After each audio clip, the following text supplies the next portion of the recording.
It appears everything is alive and well. Well, good evening, mortals. To kick off the spooky season several weeks late, we are going to play a spooky visual novel game that I've had my eye on for a while. I actually wanted to play this a couple months back, but every time I went to play it, something went wrong. Which, at the minute, things are still going wrong, but you know, I'm just pretending they're not. Yeah. Coming off a cold, so if I die suddenly or otherwise something bad happens, that's why. Anyway, let's just start up onto this game. I'm hoping the music and sound's alright. I haven't tested it properly, but yeah, whatever. This music is a lot nicer than my voice, so it's not a bad thing. Start. You are running through a forest. Oh, and I've got an achievement already. Late at night and the sky is as black as pitch. There is nothing to light your way save for the moon's milky glow, but its rays cannot reach you, not properly. The trees which surround you, jutting out of the earth like eerie monuments to a foreign god, are blotting out most of the light. Not see where you are going. I thought that was obvious. Even if you had commenced your flight at a more sensible hour, however, with the light of the sun to aid you, it would be of little use. You do not know where you are going. You have no map, no route, no plan. You are running like a frightened animal, anxious and nervy, with no destination in mind. You have no desire as you run to save to escape. You cannot let yourself be caught. Seems like we're in a really bad time.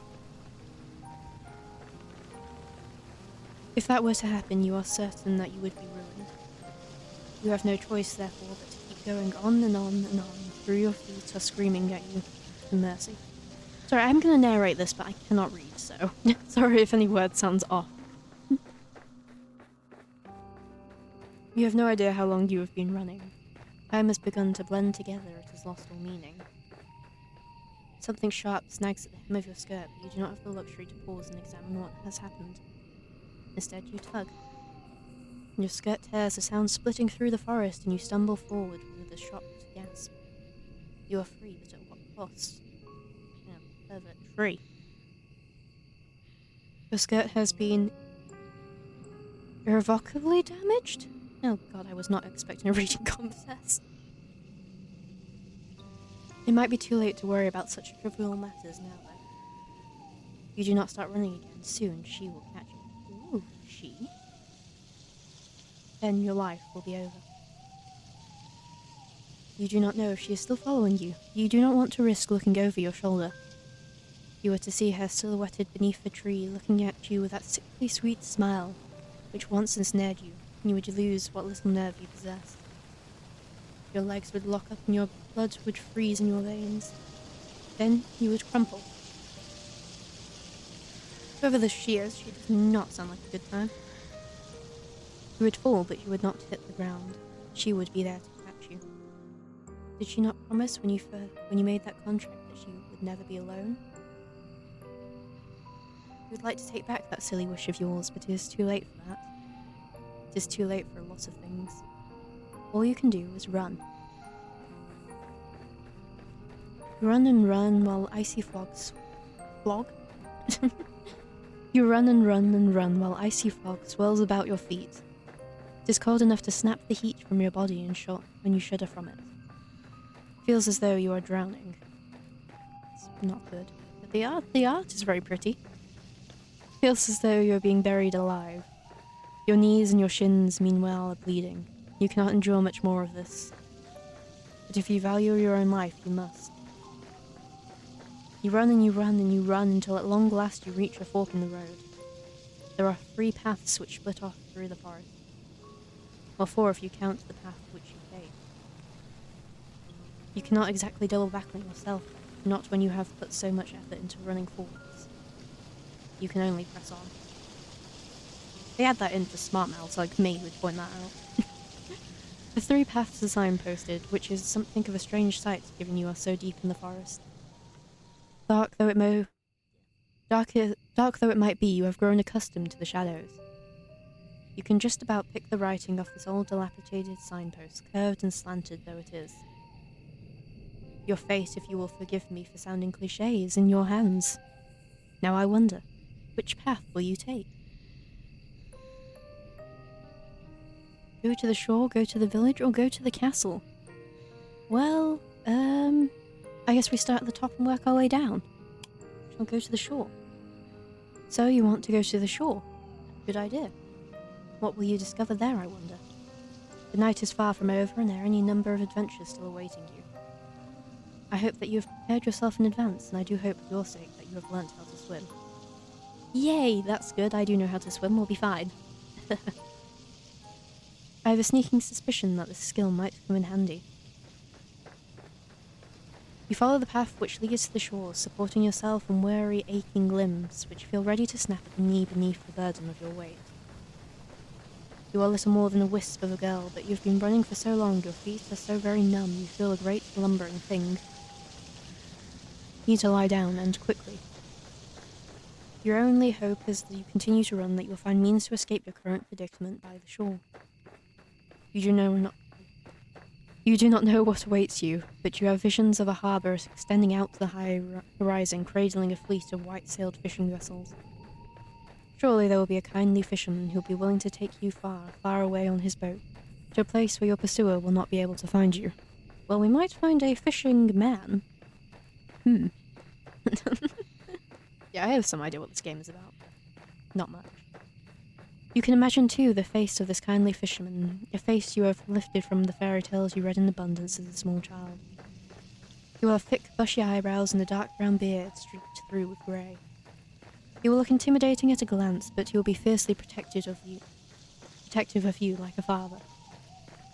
You do not know what fathers are supposed to be like. Huh. Depressing. You are only imagining. It is your imagination, however, which grants you the strength needed to keep going. You run to the shore. It takes some time before you finally emerge from the woods, but you finally do it. How much time, you ask? I cannot answer that. Did I not say that time has begun to lose all meaning? Very funny, good for you. The forest is behind you now, at least, and all its awful nightmares, and all the awful nightmares that lurk within it. It is still cold, though, and still foggy. It is still dark, too. The sun has yet to rise. You can see the moon more clearly now as it hangs above your head, round as any pearl or orb or crystal ball. The moonlight shines down upon the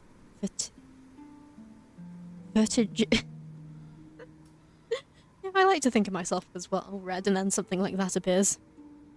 Vertiginous cliffs? The moonlight shines down upon the vertiginous cliffs, which plummet sharply downwards to an array of sharp, spiky rocks below. You felt upon escaping the woods a degree of hope. The sight of these weather-blasted cliffs gives you pause.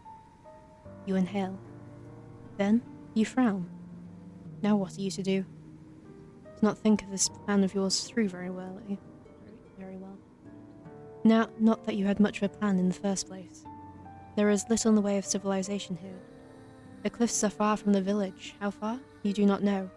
You cannot see any house.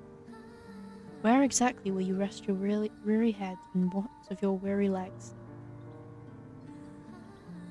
Fitfully, you look around. There is nobody to your east, nor is there anyone to your west. There's no point in looking south, that is the way you came. And when you look north, the world falls away from you. The cliffs are too steep to scale, and it is too dark. Naturally, there is not a soul here to help you. You are on your own. Feel so overwhelmed you could very well cry. You do not cry, however. You know that tears have never helped anyone. You've got yourself into this mess. Now you need to get yourself out of it. It is, with this thought in mind, that you inhale a lungful of salty oceanic air. Then you begin your exploration in earnest. Keep away from the edge of the cliffs, afraid that you might slip, and take a sudden unfortunate tumble into the abyss below. You are not as attached to your mortal body as some humans are, but you do not want to die. Yeah, sensible philosophy, I guess. You still care for yourself, if only a little, and it is the sense of self-preservation which compels you onwards. You glance this way and that, pressing the tall grass beneath your shoes as you search for a place of shelter. Surely there must be somewhere. You cannot see any likely-looking settlements, but what is that over yonder? Could that be a roof? You hurry onwards, hope budding anew in your heart until at long last you reach your destination. There is a house after all, out here in the wilds, though it doesn't at a glance look very welcoming. The solitary house that you have discovered not so far from the cliffs is rather remarkable. It is so small and squat you cannot imagine it contains within it more than one floor. Not even imagine that it contains much more than one room. Though it is dark, it is not dark enough to mask that the cottage has something of a slant to it. And we just find a building and we're already evaluating it. Terrible. It's a shelter. It is leaning listlessly to one side like a drunken sailor. The thatched roof, meanwhile, which tops this dwelling, has certainly seen better days. There is a hole in the thatch, there are several holes in fact, and part of it looks particularly bare. Almost bald. Just making fun of this house, poor thing. That is rather concerning. Should it rain, you will not be properly protected from the elements. Can you really stay in the night in such a place? I don't think we have much choice. You have some misgivings. But do your misgivings matter really when there is nowhere else to go? It is not as though you have any other options. It is with a sense of defeat, therefore, that you approach the cottage which sticks out of the earth like a tombstone. Part of you wants to turn back, but you know that would be foolish. The windows of the cottage are dark, but that does not necessarily mean it is empty. Rather late at night, after all.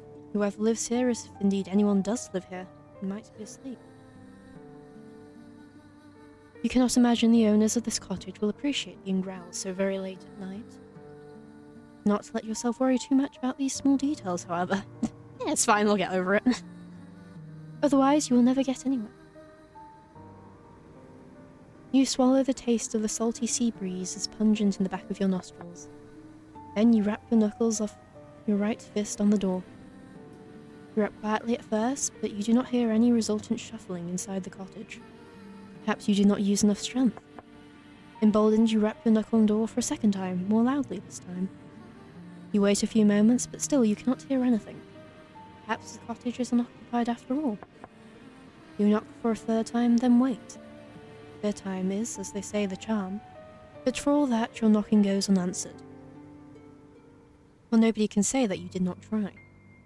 More intrigued now than anxious, your fingers find the handle of the door, you pull it down, and to your surprise, it yields easily. The door swings back for you as if by magic. It feels as almost as if this was preordained.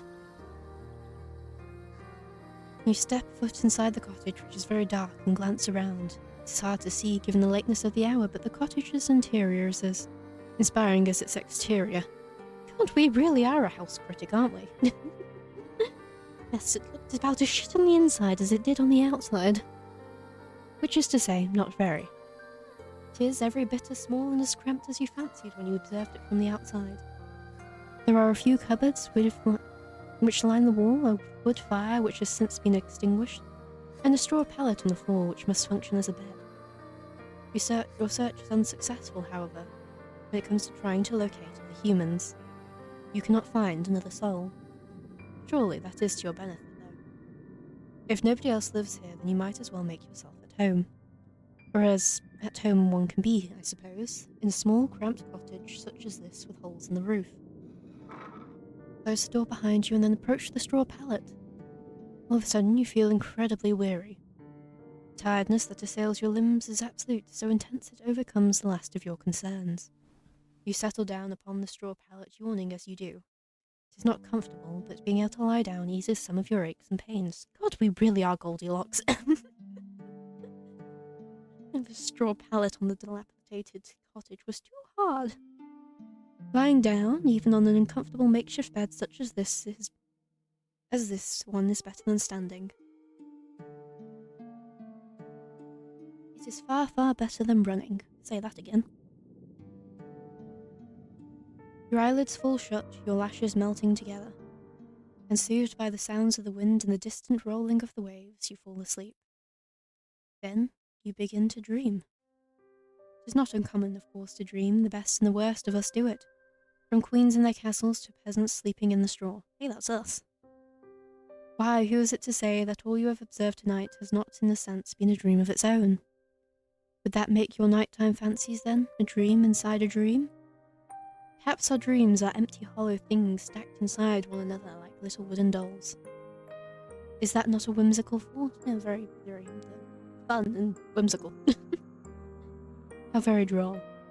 Your dreams, however, cannot be called whimsical, and neither are they particularly droll.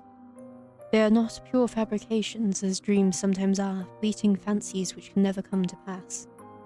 Your dreams are rather more... big words, and I think I'm pretentious.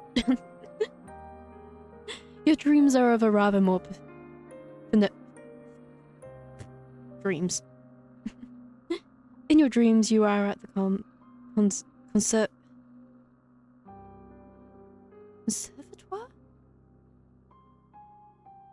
English was never my strong suit. In your dreams, you are at the conservatoire, with your hair tied back into two prim, proper braids. You are walking through the courtyard, clutching your books to your chest as you make your way to the library. Your head is bowed so as not to look at the faces of your passing classmates. You do not want to meet their eyes. These girls with their sensible braids and their sensible shoes are merciless. You hunch your shoulders together in the stream of yours so as not to draw their attention, but alas, it is not enough. You stumble, clumsy thing you are, and you fall. And just like that, all eyes are upon you. They are staring at you. They are laughing at you. You lay there on the ground by the fountain, your books scattered and your skirt in a woeful state of disarray. Your knee hurts. Is it bleeding? You examine your injured leg, trying not to cry. As this transpires, you hear a voice. One of your classmates is calling out to you. She has acknowledged you. You look up shyly, tears beading in your eyes, a girl taller than you and prettier and much more refined. She extends her hand towards you. Does she mean to help you? It cannot hurt to try, can it? Hesitantly, you reach out to accept her offer of aid. Her fingers curl around yours tightly, perhaps too tightly. Her nails dig into your skin. It hurts. Deftly, the girl pulls you to your feet. Your legs feel weak from your fall and your knees still aching, still bleeding. You stumble, feeling out of sorts, but you are not afforded much of an opportunity to gather your bearings. The girl's hands are on you, on your shoulders. She is laughing at you. Then she is pushing you. The sound of the fountain and the running water which drums against its basin is all of a sudden very loud. It is overwhelming. It surrounds you. Then it engulfs you. It is cold as ice, you cannot breathe. The rushing of the water continues, echoing in your eardrums over and over, and then, no. You do not want to remember this. What good will it do? It is in the past where the past ought to remain. You are never going back, not even in your dreams. It is this... It is this determination which forces you back into the world of the waking with a start. You gasp like a fish as you sit upright, your eyes unnaturally wide. You feel wearied from the lack of sleep in your half-lit eyes, you glance about. Still stark inside your cottage, the sky visible from beyond the window splashed still with stars. How long were you asleep? You are not sure. Your dream was so very detailed, it really did feel that you had been transported into a different time, into a different place. When you inhale, you can taste rank, fortified water in your mouth. Tentatively pat yourself down, your fingers trailing against the front of your uniform. So vivid was your dream, you half expect to find your clothes are damp. This is not the case, however. You are, in fact, perfectly dry. Well, now, what are you to do? Will you go back to sleep? That sounds like the best option available to you. You are very tired. But your senses feel too overwrought all of a sudden for sleep. Do not think you could bear it. On unsteady legs, you rise to your feet, then stand by the window. You look out to the starry sky and to the pitted moon which hangs amongst them, and you frown. You can hear the wind outdoors howling like an injured animal, and more softly the ebb and the flow of the waves as they meet the cliffs. But that is not all. What is this sound? Why is it almost like singing? The voice is far away enough that you cannot pick out any individual words, nor even the individual syllables, but there is a haunting quality to it all. singer, whoever they are, possesses quite the pretty voice, high and high and not at all like mine. The singer, whoever they are, possesses quite the pretty voice, high and clear like a bell. The song is a melancholy one that stirs your heart. Curiosity takes root inside you, as it did during that fateful day you found that book in the library. Logically, you know you should not go outdoors to seek the source of that singing, but emotionally? That is another matter altogether. Here, we're walking to our doom, let's go! I forecast this ending very badly. You really should have learnt your lesson by now. You should know better than to go sticking your nose into business which does not concern you. But naughty little girls such as you never do learn. You cross the old fisherman's cottage as though in a dream, then reach for the handle of the door. The handle depresses easily enough between your grasping fingers and the door opens with a click. The rest of the world yawns before you, framed in the doorway, all of it is bathed in moonlight. You thought it was cold inside the old cottage, but it is colder still now that the door is open. Oh, that was what happens when you open the door. An unpleasant wind rushes forth to meet you, knifing mercilessly through the fabric of your uniform. You look across the cold, inhospitable landscape, your fingers clenched into fists at your side. Then you step out into the unknown. You canvass the cliff's face led by nothing more than that luxurious singing. So haunting and ethereal is this voice as it hangs on the breeze, it would be enough to send 1,000 ships off to war. You keep walking into the night until you reach the very edge of the cliffs, where they drop downwards into empty air. You ought not to go any further, but the voice has yet to cease. You still hear it echoing inside your head. It compels you to act. You look down at the shore, which seems like a dizzying distance away, then out to the ocean, which is breaking against the scattered rocks below. Your eyes narrow with determination, then you take a step towards the cliff. The cliffs are steep and the rocks below them are sharp. You can see them glinting in the darkness, their tips jagged like the teeth of hungry predators. The cold wind blows, rocking your hair, and you shudder from it. Your shoes were not built for scaling cliffs, and your heels do not have much in the way of purchase. Particularly not when the cliffs are so steep. Clinging to the cliffs is no small feat, yet you are determined to ease yourself down onto the shore. In one piece, preferably. The wind is so powerful it feels as though there is something deliberately malicious to it. You wonder, during your descent, if it means to knock you off your perch on purpose to cast you down to the rocks below. Well, if that is what it wants, then you refuse to give it the satisfaction. You can be awfully stubborn at times, and now is one of them. I feel like if there was any time to be stubborn, this is not it, but we'll continue. After I have a sip of my drink.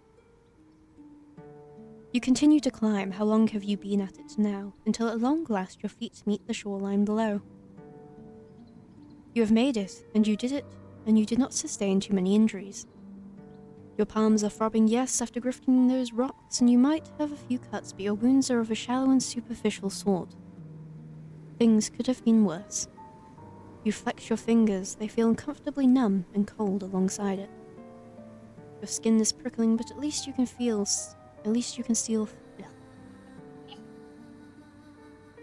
Your skin is prickling, but at least you can still feel discomfort. At least if... No more English. At least it is still attached to your bones where it ought to be, your vital organs concealed within the hollow cavity of your body. You have a lot to be thankful for. This night has, by and large, been quite successful. There are no longer any obstacles between you and the mysterious voice which lulled you outdoors. Now, you must find them. You set off down the shore on the hunt for the singing voice which has captivated you so. You sidestep sharp, jagged rocks which jut out of the sand like teeth. The rocks which cannot be circumvented, meanwhile you clamber over. All the while the sound of the sea mingles with that of the singing. It provides an ethereal, haunting backdrop to your exploration, one which further adds to the surreal... I'm laughing too much for the contents of this game. Serious mode activated. one which further adds to the surreality of your moonlight stroll. The waves lap against the shore, then recede slyly, pushing and pulled by the bleached white moon which hangs overhead. The oceans that you have seen in your library books were all blue as sapphires, but this ocean is different. Sure, there aren't many oceans that are blue as sapphire. I could just be bitter that I live in England and everything's just rock and grey. It is so late at night it looks black instead. The undultering surface of the water reminds you of a mirror, though its depths are deeper and much more mysterious. A sense of foreboding settles upon you as you try to quash it. You will not let yourself be afraid. You round a corner, your feet unsteady in their sensible brown shoes, and then, at long last, you see her. We found the mermaid! Yippee! This is not going to end badly. There is a woman sitting upon a rock out in the ocean. The woman's eyes are closed and her eyes are parted, her expression soulful. She is singing. Her hair, which is fair, flutters around her face like a shroud, which adds to her otherworldly aura. Her eyes might be closed, but her lashes are as long and luxuriant. Sorry, so enamored by her beauty I can't speak. Her eyes might be closed, but her lashes are long and luxuriant, like a doll's. Her lips, meanwhile, which are parted in song, are soft like the freshly plucked petals of a flower. Her face is perfect, as are her proportions. Her neck is tall and slender like the stem of a flower. As for the lower half of her body, meanwhile, well, it is nothing like you have ever seen before. It is here, and here alone, that the woman betrays your narrow human definitions of beauty, for her legs are non-existent. Rather than two awkward appendages, this woman has, instead, the sleek, shimmering tail of a fish. She is not, then, the human? She cannot be, not with a tail like that. This unusual sight makes you gasp, and quite audibly at that. Do not mean to be rude, but you cannot help yourself. Humans tend to react poorly to things they do not understand. At least you do not scream. That would have been even ruder. Oh my! You meant to observe the mermaid from a distance, but it would appear that your shocked gasp was loud enough to attract her attention. The fish-tailed vision sitting upon the rock is looking at you. Her gaze is so piercing it feels almost as if she is looking through you. Your heart seems to stop inside your dress as by some manner of magical spell. You thought the mermaid was pretty when you first observed her sitting on that outcrop of the rock. Her face turned in profile. Now she is looking at you. However, you can see that you were mistaken. She is not just pretty, she is beautiful. So much so it is almost unnerving. It's me whenever I see a pretty woman. She looks as though she has stepped out of the pages of a picture book. She is simply too perfect to belong to this world. Perhaps she is in some kind of vision, a waking dream, a hallucination. But no, she is none of those things. Her tail might be an impossible thing, but its scales look slick and wet regardless, like those of any fish one might find at the market. These scales are iridescent and bathed beneath the light of the moon, they seem almost to glow. The sight of her rather takes your breath away. You look at the mermaid. She looks back at you. You prepare yourself, expecting some sort of altercation, but the surprise soon fades from the mermaid's face. Her lips, which were once pursed in a frown, now shift upwards. She is smiling. Then she says in a refined sort of voice, no god, I have to do a refined sort of voice. My, it is really good to see a human again, particularly a human girl. I was beginning to fear that your kind had all disappeared, and I would no longer have anyone left to tell me of the world above the waters. My, this is quite the effusive greeting. The mermaid's introductory speech is positively brimming with exciting of a sweet, girlish variety. She is rather more amicable than the fine polish of her sibyls. Sibyls?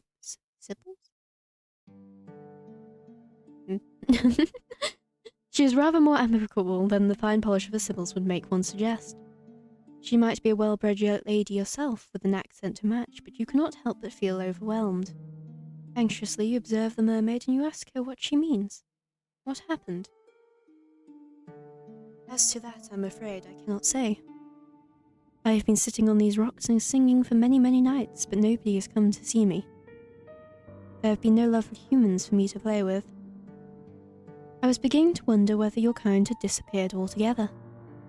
I feared some manner of calamity had occurred while I was slumbering beneath the water's surface and your kind had been eradicated. You shudder, then reassure the mermaid to the contrary. Do not know about the humans that she used to speak with, but you at least have not been eradicated. You are still here. Yes, well I can see that, the mermaid answers with a light laugh. It really is a relief. My fellow mer people who live beneath the water told me not to worry so, but I could not help myself. I have always been fond of you humans. It was rather sobering sitting here night after night all by my own. Yet so lonely here. Roll credits? I don't know, I haven't watched Canibalism in a very long time. I went to shit there. Warm. Now that is an interesting turn of phrase. Catches inside your head like a burr. Have you heard it before? So, dear human, did you say that you are unfamiliar with these parts? Hesitantly you examine the mermaid. Thoughtless though you might be at times, you are not so very self-centered that you cannot detect the note of longing in the mermaid's voice. It is evident as she looks at you that she is hoping for a particular answer to her query. This answer is less not one that you can furnish her with. You do not want to lie to her. It's after some hesitation, therefore, that you reaffirm your earlier words this time. This time you embellish them. Tell the mermaid that you are a traveller from a far-off land, one which is very dissimilar to this one. It's not a complete fabrication. Tell her that you have only just arrived by the shore and you are unfamiliar with both your immediate surrounding and those further afield. Is there a village nearby? Then you have never set foot in it. You do not know what this village is like, nor how many inhabitants it boasts. Do not know if a calamity as this mermaid grimly supposed has struck this land. But if she fears all the humans within the immediate vicinity have been laid low by some mysterious malady, she needn't worry overly on that score. You are still alive. Are you? Are you not, you wonder? Enough to satiate her curiosity with the human realm. Yes, that is true, you are. I am grateful naturally for your company, although... Wistfully the mermaid sighs. I was rather hoping you might be able to bring me some news of the nearby village and of its inhabitants. This makes you wonder, was there a particular person from this village she was close to? So, you were able to work that much out, the mermaid answers with a smile. You are an intelligent one, aren't you? Your past professors would beg to differ on that score. You were always awful when it came to academics, mathematics in particular. You could never get your head around all of them numbers. Your stern, stony-faced math professor used to despair in you. But she is not here. None of them are here. It's just you now and the mermaid. And she does not need to know about your dismal academic record. You allow yourself a small smile, touched by her compliment, and tell her that it was nothing more than a lucky yes. For a guess it was remarkably accurate. You are quite right. I did have a close friend from the nearby village. She was very dear to me. Internally, you congratulate yourself on this piece of detective work. How very clever you are. There are many humans in this world, of that I know. Human who spoke with me, how she was special. She was my human. Do not fail to catch the possessive note in the mermaid's voice. And I cherished her dearly. She would come to me on my rock late at night, and when she was finished with her chores and we would talk. I asked her a good number of questions about the human realm and about her customs. I fear my endless inquiries must have been rather tedious, but she was always happy to indulge me. She never once scorned me for my ignorance, neither did she make me feel like a fool. She always made time for me no matter how many demands she had on her time. She was a farmer's daughter, and she was awfully busy from dawn till dusk, threshing hay and taking the animals out to pasture. She told me of her work, and I marvelled at her. Slender though she was, she possessed truly a tremendous amount of strength. I, who have lived in the ocean all my life, cannot countenance working as hard as she did, but she bore her burdens without complaining. She was not the prettiest human who has walked the earth, but that did not... She was not the prettiest human who had walked... She was not the prettiest human who has walked the earth, but that mattered not to me. Her conversation was engaging, and I knew through our continued encounters that she meant no ill will. She did not have even a slightly drop of malice in her heart. The wistful manner in which the mermaid speaks of her friend makes you feel, for a few brief moments, a flicker of some ugly, primordial emotion. Could it be jealousy? It is painful, isn't it, to hear others wax poetic about those they hold dear, particularly when you yourself have never been regarded in such an intimate manner. You have for many years, I need to learn to read ahead. You have for many, many years been woefully alone, but you are not alone now. You are with the mermaid and she is with you, and though she might prefer to be in the company of an industrious farmhand, the farmhand is not here. Where did she go? Oh, if only I knew, she quite simply disappeared one day, most as if she had been whisked away by some wicked spirit. That seems like quite the anticlimactic ending for such a close relationship. Did the farmland not tell her companion beforehand that she might one day disappear? No, she did not, nothing of the sort. It was all very sudden. So you ask, feeling affronted upon the mermaid's behalf, did she not give you any warning? Not a single one. And then you ask, did she disappear?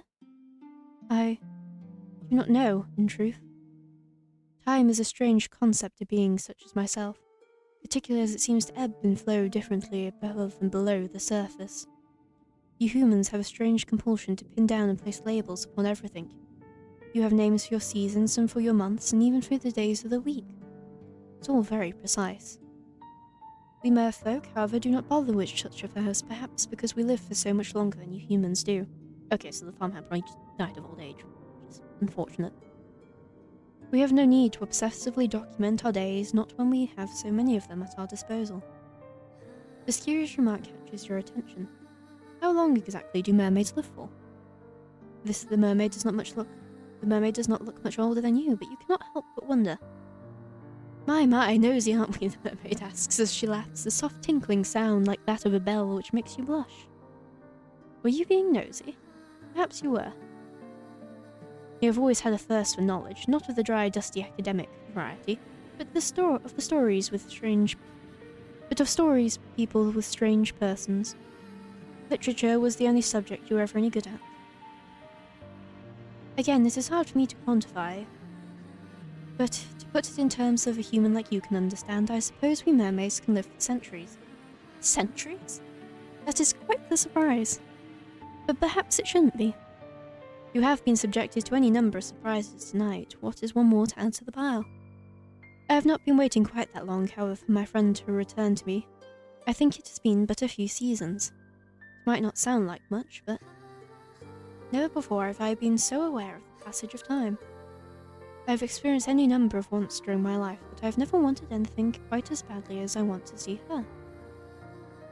I wish she would sit with me and she would talk to me just one more time. But perhaps I am asking for an impossibility. I have been waiting for long enough now to presume that she will not be returning to me. I fear that something must have happened to her, or to her family, or perhaps to her whole village. Hear the worry throbbing in the mermaid's voice, so potent that, for a few moments, you swear you can feel the depths of her sorrow within your own breast. Poor mermaid, man. Her sadness over this human girl is a deep, dark thing, almost fathomless. You cannot let yourself indulge in it for too long. Otherwise you fear you might drown in it. Ruefully, you tell the mermaid once more that you cannot help her. You are only a traveller, after all. What do you know of a single insignificant farmhand in the nearby village? Yes, I thought you might say that. It's quite unfortunate, but, well, I ought not to reflect upon all that I am missing. That would be churlish of me, and it would not be fair to you either. Did not approach me, I am sure, with the hope of hearing about all my woes. I should be ungrateful instead for all it is that I do have. I still have my long, long life which stretches before me like a golden cord, and of course, I have you now. Does she? Do I not? I ought to go soon before my absence is noticed, but will you come visit me again tomorrow night? I think I would like that. I have always enjoyed speaking to humans. You make me feel less alone. I cannot help but feel as the mermaid observes you with those enchanting eyes of hers, that she does not truly wish to speak to you for your sake. She wants to use you instead as a substitute for the farmhand that she's been missing so very ardently. The thought stings, though you really ought to be used to it. Still, to be held in lower esteem than a farmhand of all things makes your self-esteem sting. Try not to let the mermaid notice this, though. The woes of your past are not her fault, much as the woes of her past are not yours. It is silly in any case to be jealous of a girl who might very well be dead. We are nice, aren't we? That is what you tell yourself. It is the only way to prop up your bruised sense of self-worth. You would tell the mermaid after a pause like to see her again, that you would like that very much. I butchered that sentence now. Oh, thank you. I have been feeling very gloomy for quite some time, but seeing you has invigorated me. Finally, it feels as though I can smile again. Did she not smile, you wonder, after her friend disappeared? I did not know, and I did not have the heart. Without her, the world seemed very dull and drab. Your company has cheered me immensely. This is why I like you so much. You are not callous and unfeeling like the merfolk who live beneath the water's surface. You are much kinder than they are. Oh, if only she knew. If the mermaid was aware, I wonder of how petty you are and how jealous. Would she still care for you? Well, that is neither here nor there.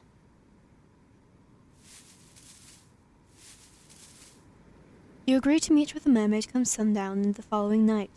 Then you make your slow, stumbling way back up the cliffs and enter the cottage you have purloined as your own. Once indoors, you settle down upon your pallet and then you close your eyes. The sighing of the wind outside and the distant roiling of the waves against the rocks do not disturb you. Feel after your midnight encounter of a Moorish kind quite at ease, perhaps prematurely so. What happened to the icy fear which prompted your frantic flight through the forest? Where is all that gone? Do you not think you're being a bit complacent? No? Oh well. You will. Well, that ain't a bit of foreshadowing and a half. The following morning, when it arrives, it is cloudy and overcast. It is not a particularly pleasant morning, but at least it is not raining. That is some small consolation. You rise from your straw pallet, stretching, then glance about the interior of your fisherman's cottage. It looked dilapidated last night when much of it was obscured by the shadow, but it looks even more so when subjected to the morning's light. The cottage interior has been quite disappointing appearance of having been abandoned in a hurry.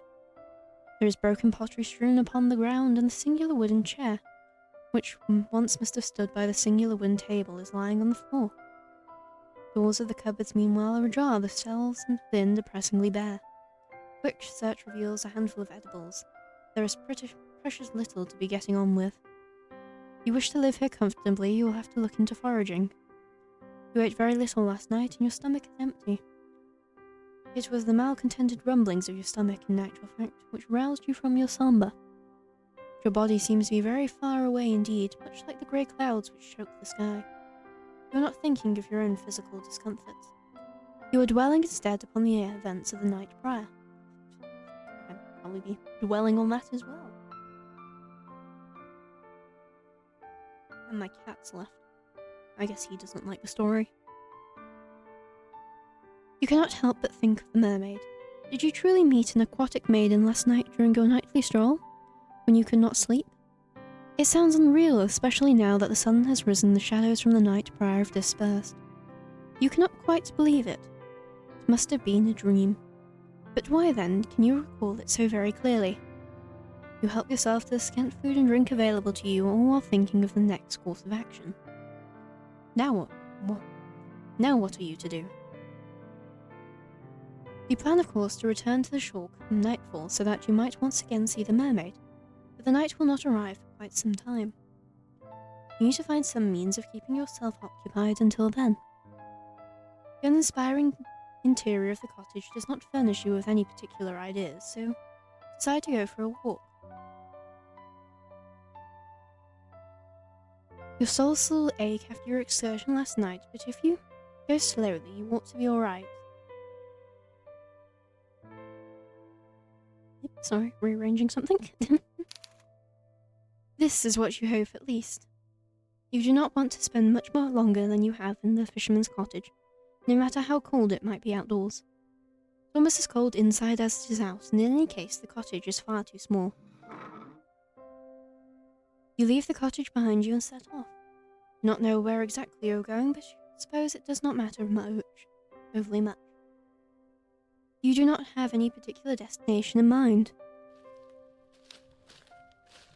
Your meanderings lead you to the cliffs, which are steep and sharp. The drop to the shore is a perilous one, so much so that you have to wonder at how you were able to descend the cliffs at night prior to meet the mermaid. You are rather more determined than you ever realized. Though I, of course, could have told you that much. You are surprisingly capricious for such a small, slender human. You walk along the side of the cliffs, keeping a sensible distance away from the drop to the shore. You might have survived last night's excitement unscathed, but you do not fancy trying your luck. It would be so like you, really, to avoid a drop to your death in the darkness only to stumble during the morning's light and take an irreversible tumble. Your fortunes have never been the fairest. Ooh, flowers. Your meanderings along the cliff reveal you to all manners of curious flora. You thought the night prior that the cliffs were weather-blasted, but you can now see your assumption was incorrect.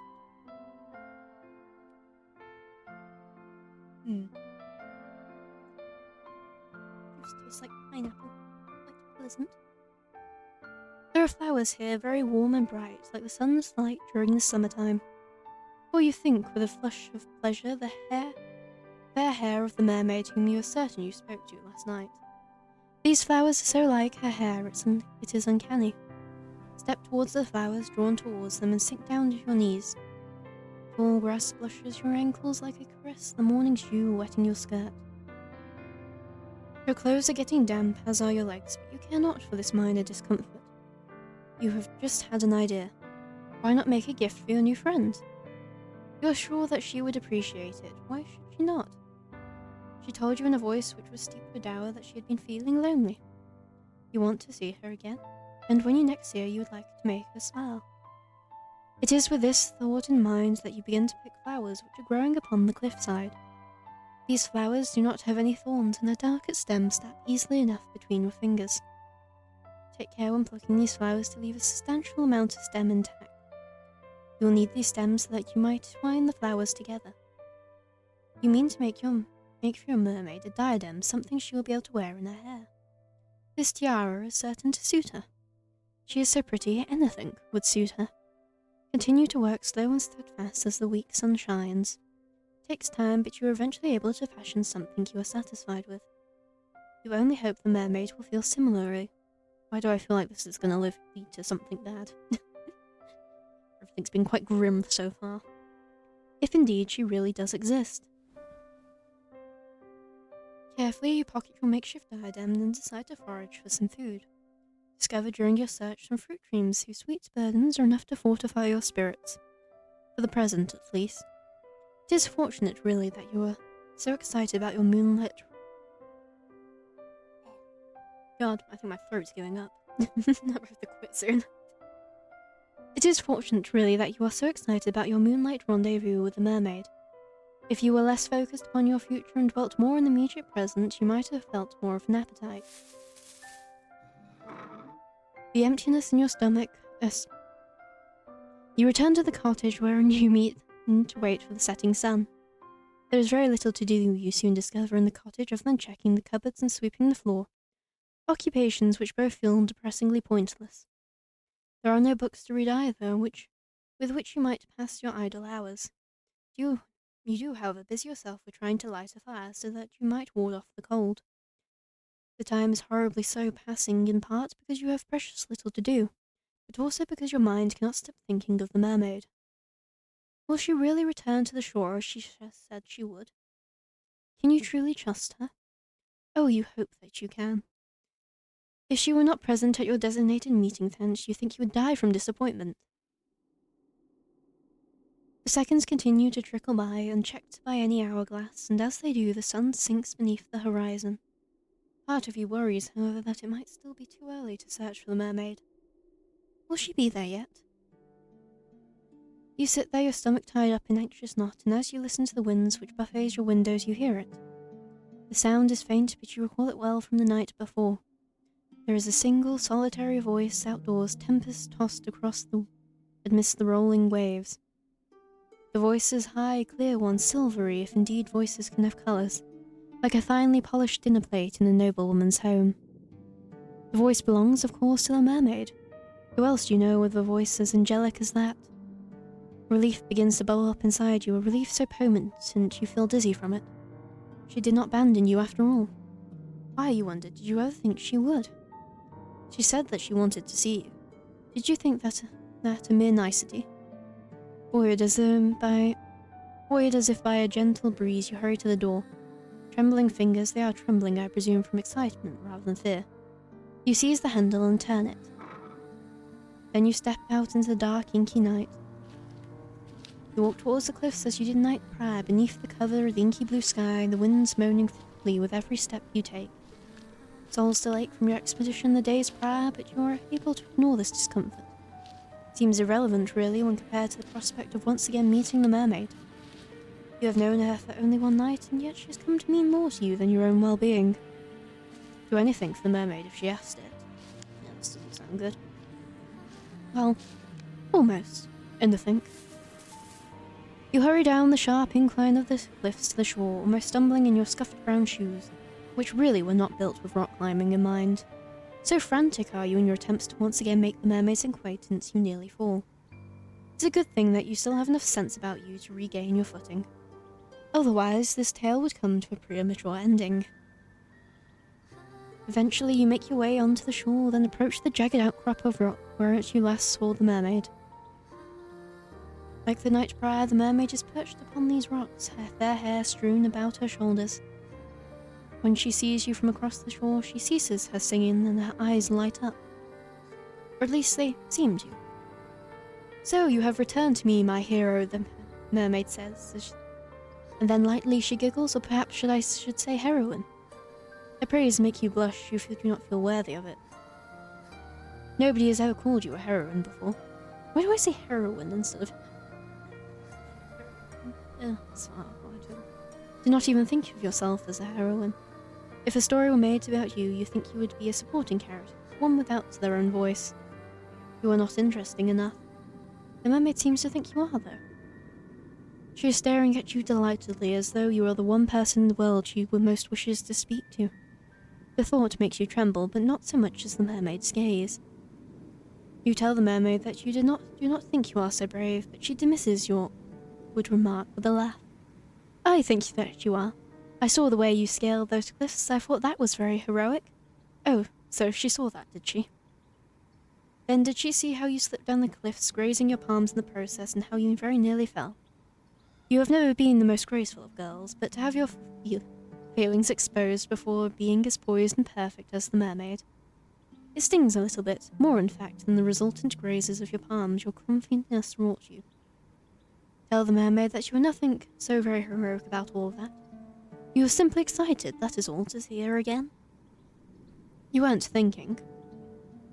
Well, that makes two of us. I was so excited to see you again. She was? Naturally, I had a very good time speaking to you last night. I had hoped that we might resume our correspondence. That is why I came to the rock a bit earlier than usual. I was waiting for you. Did you hear my song? Yes, you reply with a nod of your head. You heard it all the way in the abandoned cottage. Called out to you. That was the general idea. I was singing for you. She was? You do not think that you are worthy of the mermaid's song, but if she does not mind dedicating her voice to you then... Well, who else would I dedicate my voice to? There is nobody else to hear me. That is a good point, you suppose. Shyly, you look back at the mermaid. You thank her for her song and that it was very beautiful. Then tell her before you can lose your nerve that you have prepared a present for her too. Oh, you have really? You have. It is a small thing, nothing more than a silly trinket. But if it would not be so much of an imposition then, clumsy fingers you reach into your pocket. For a few minutes you fret that you nearly fall down the cliff might have damaged the delicate chain nestled within. Within it, your worries are in vain.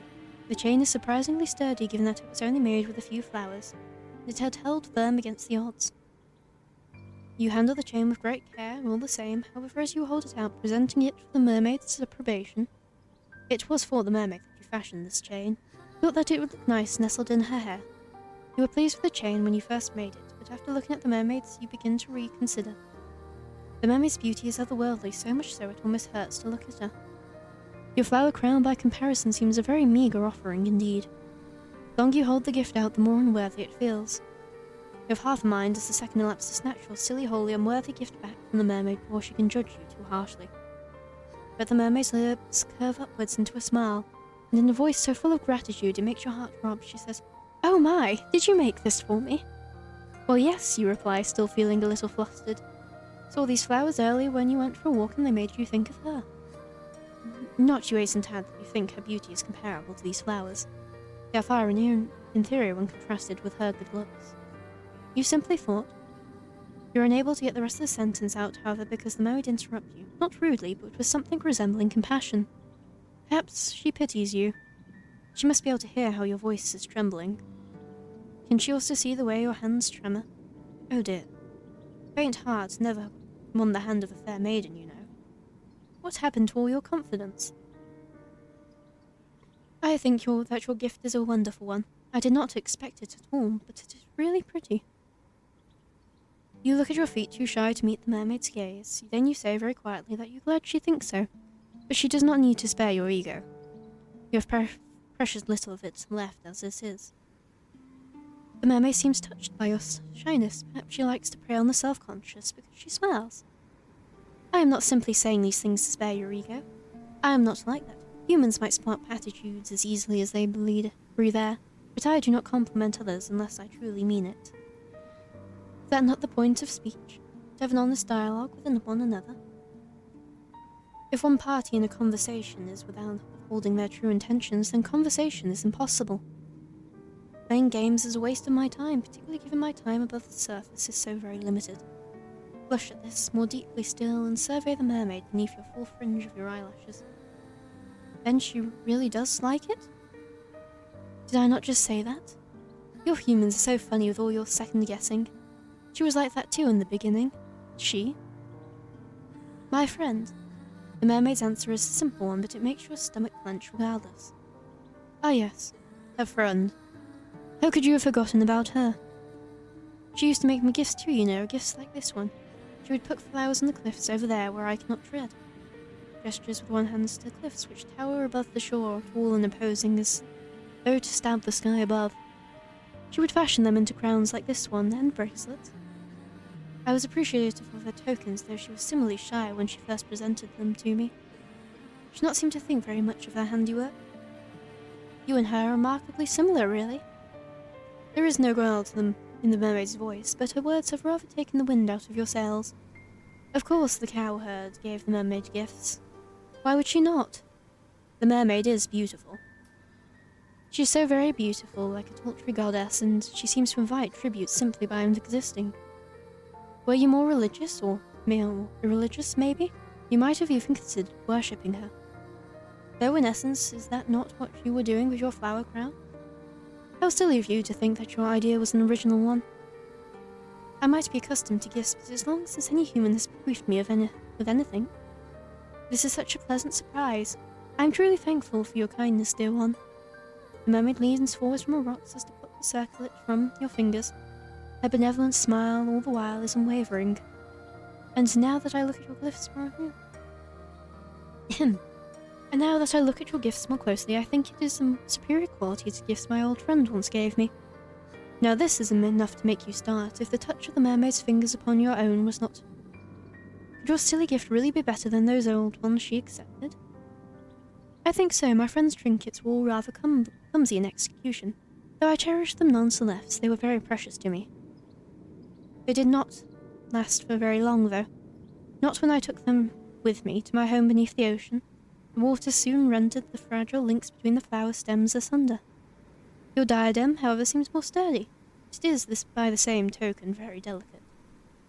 You must be very good with your hands. Think back briefly on your disastrous sewing lessons in the past, of numerous failed attempts to thread your needle while the other girls giggled at you. And you blush. You think the mermaid's praise might be a bit.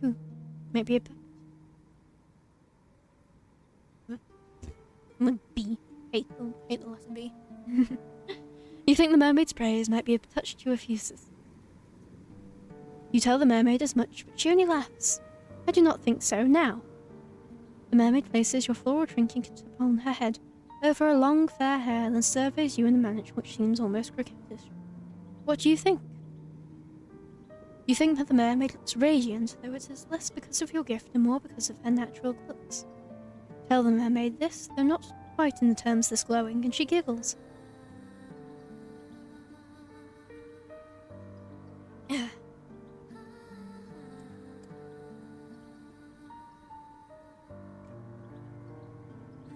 You are selling yourself too short. I think your gift is lovely, really, and the flowers rather match my hair. Yes, you answer with a nod of your head. That is why you picked those flowers. She is all you have been able to think of. I am glad that you have been thinking of me. I, in truth, have been thinking of you, though I did not wish to say as much. No? No, it would be too embarrassing to confess to how much I have been looking forward to our reunion if you did not feel similarly. I do not care to pine for humans from afar. But if you care for me as I do for you, then it makes me feel less alone. You hasten to assure the mermaid, your face is aflame. Do you ever stop blushing? Goodness gracious! That you do care for her, very much so.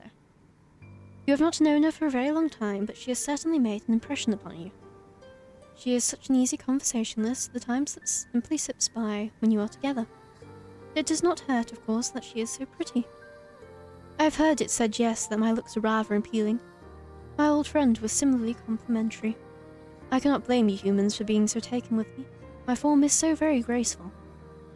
Your legs seem rather cumbersome in comparison to my smooth, sleek tail. It must be so very depressing to lumber around on land as you do, living your days beneath the harsh sun and the cool and feeling moon. Sometimes I rather think I pity you. But the surface is a good deal brighter than it is beneath the ocean, I will grant you that much. You agree with the mermaid, still feeling flushed, that there are some perks to having legs. An agreement which makes the mermaid giggle. Oh, I can do that to see the full image. Huh. This is a very pretty illustration. I am certain that there are, though you cannot explore the ocean's depths as I can. I presume you've never tried it. Shake your head. No. You have never thought to do so, largely because you have never been so close to the sea before, not in all your life. Although you did not have much opportunity for nautical exploration in the past. You were not allowed to go anywhere then, save to the local church. It was quite a lonely existence. Well now, that is a pity. You were kind enough to give me a gift fashioned from flowers which grow there where I cannot reach them, so perhaps I ought to return the favour. Favour? Yes, that is right. It would seem only fitting that I give to you something which can only be found in the ocean's depths. Perhaps you could look at it as a form of cultural exchange. Oh no, you protest, your eyes wide. You can't possibly put such a burden upon her. You did not give her the gift, after all, because you wanted to receive anything in return. Anything other than her friendship, that is. Her conversation is more than enough to satisfy you, and you do not need any physical present. You do not need any physical presence on top of that. The mermaid does not seem convinced, however, by your naysaying. She raises one eyebrow, even this gesture is performed elegantly, and then says, My company is all that it takes to satisfy you, then you are easy to please indeed. But please do not rebuff me, I am offering this because I wish to do this. Remember what I said, I do not say things for the sake of it. Well, you murmur, she really doesn't mind. Of course I do not mind. Now wait there, I will not be very long. It would be rude to abandon my new friends in the midst of a conversation. The mermaid turns her attention towards the clear, mirror-like water which shimmers beneath the moonlight. Then she dives. Her body arches elegantly through the air, her long, slender limbs cleaving through the surface of the water with nary a ripple. More pretty artwork? The mermaid's face is first submerged, then her torso, and at long last her tail. Then water rushes forth to envelop her as though it has been waiting for her. It subsumes her, swallows her, and then she disappears from view. The mermaid is gone, but you are still there. Well, now what are you to do? There is nothing that can be done, you suppose, save waiting.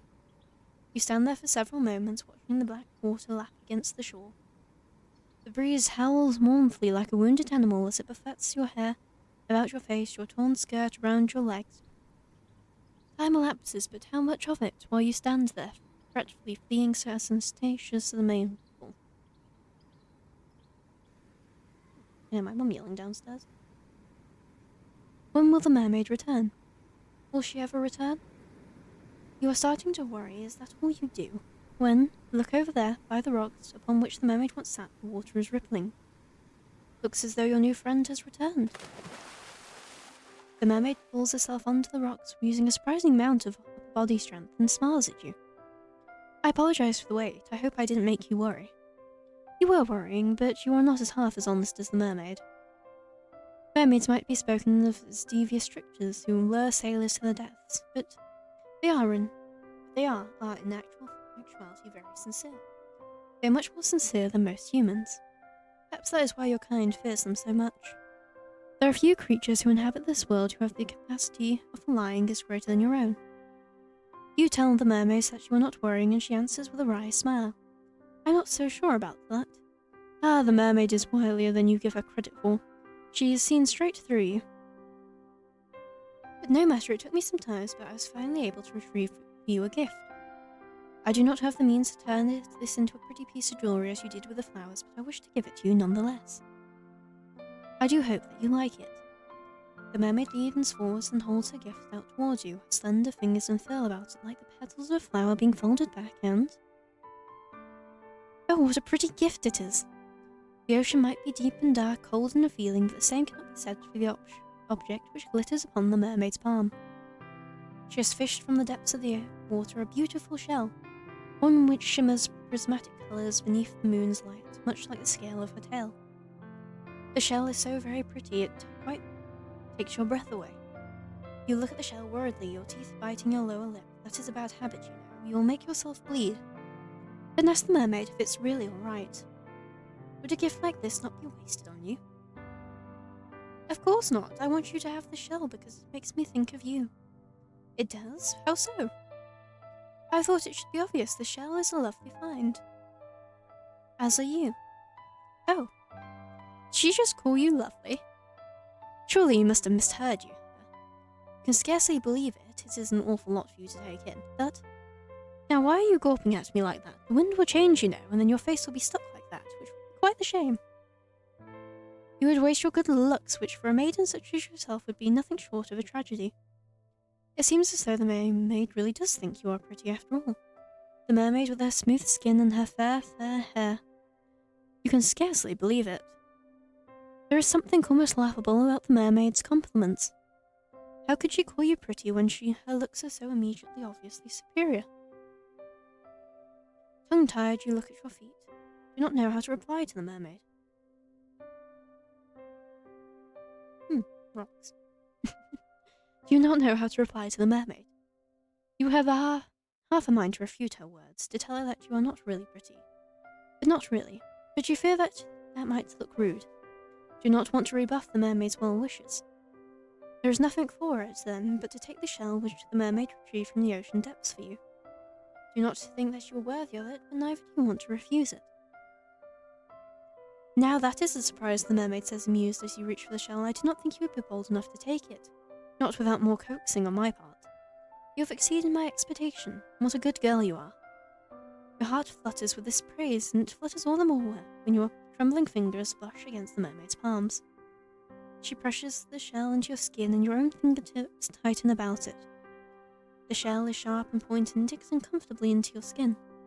It hurts, but there is pleasure in the pain. This too feels like a gift from the mermaid. Do not want to spurn it. Even pain can be a precious thing when dealt by one whom you care for. You never knew that before. You hold on to the shell to your heart, which is beating in a regular rhythm, and look at the mermaid. And very softly you thank her. It's quite alright. It seems only fair after you shared part of your world with me. I wish to share part of my world with you too. Humans cannot normally descend beneath the ocean's depths, and even if they do, they cannot remain there for very long. You are far too fragile. Would that I could, I would bring you with me, to my underwater kingdom where we might be together. The mermaid's melodic voice trails away, suffused with something resembling melancholy. She sighs. Then she shakes her head and smiles. But this will have to do for the present. Please, take good care of that shell. Look at it from time to time and think of me. That would make me very happy indeed.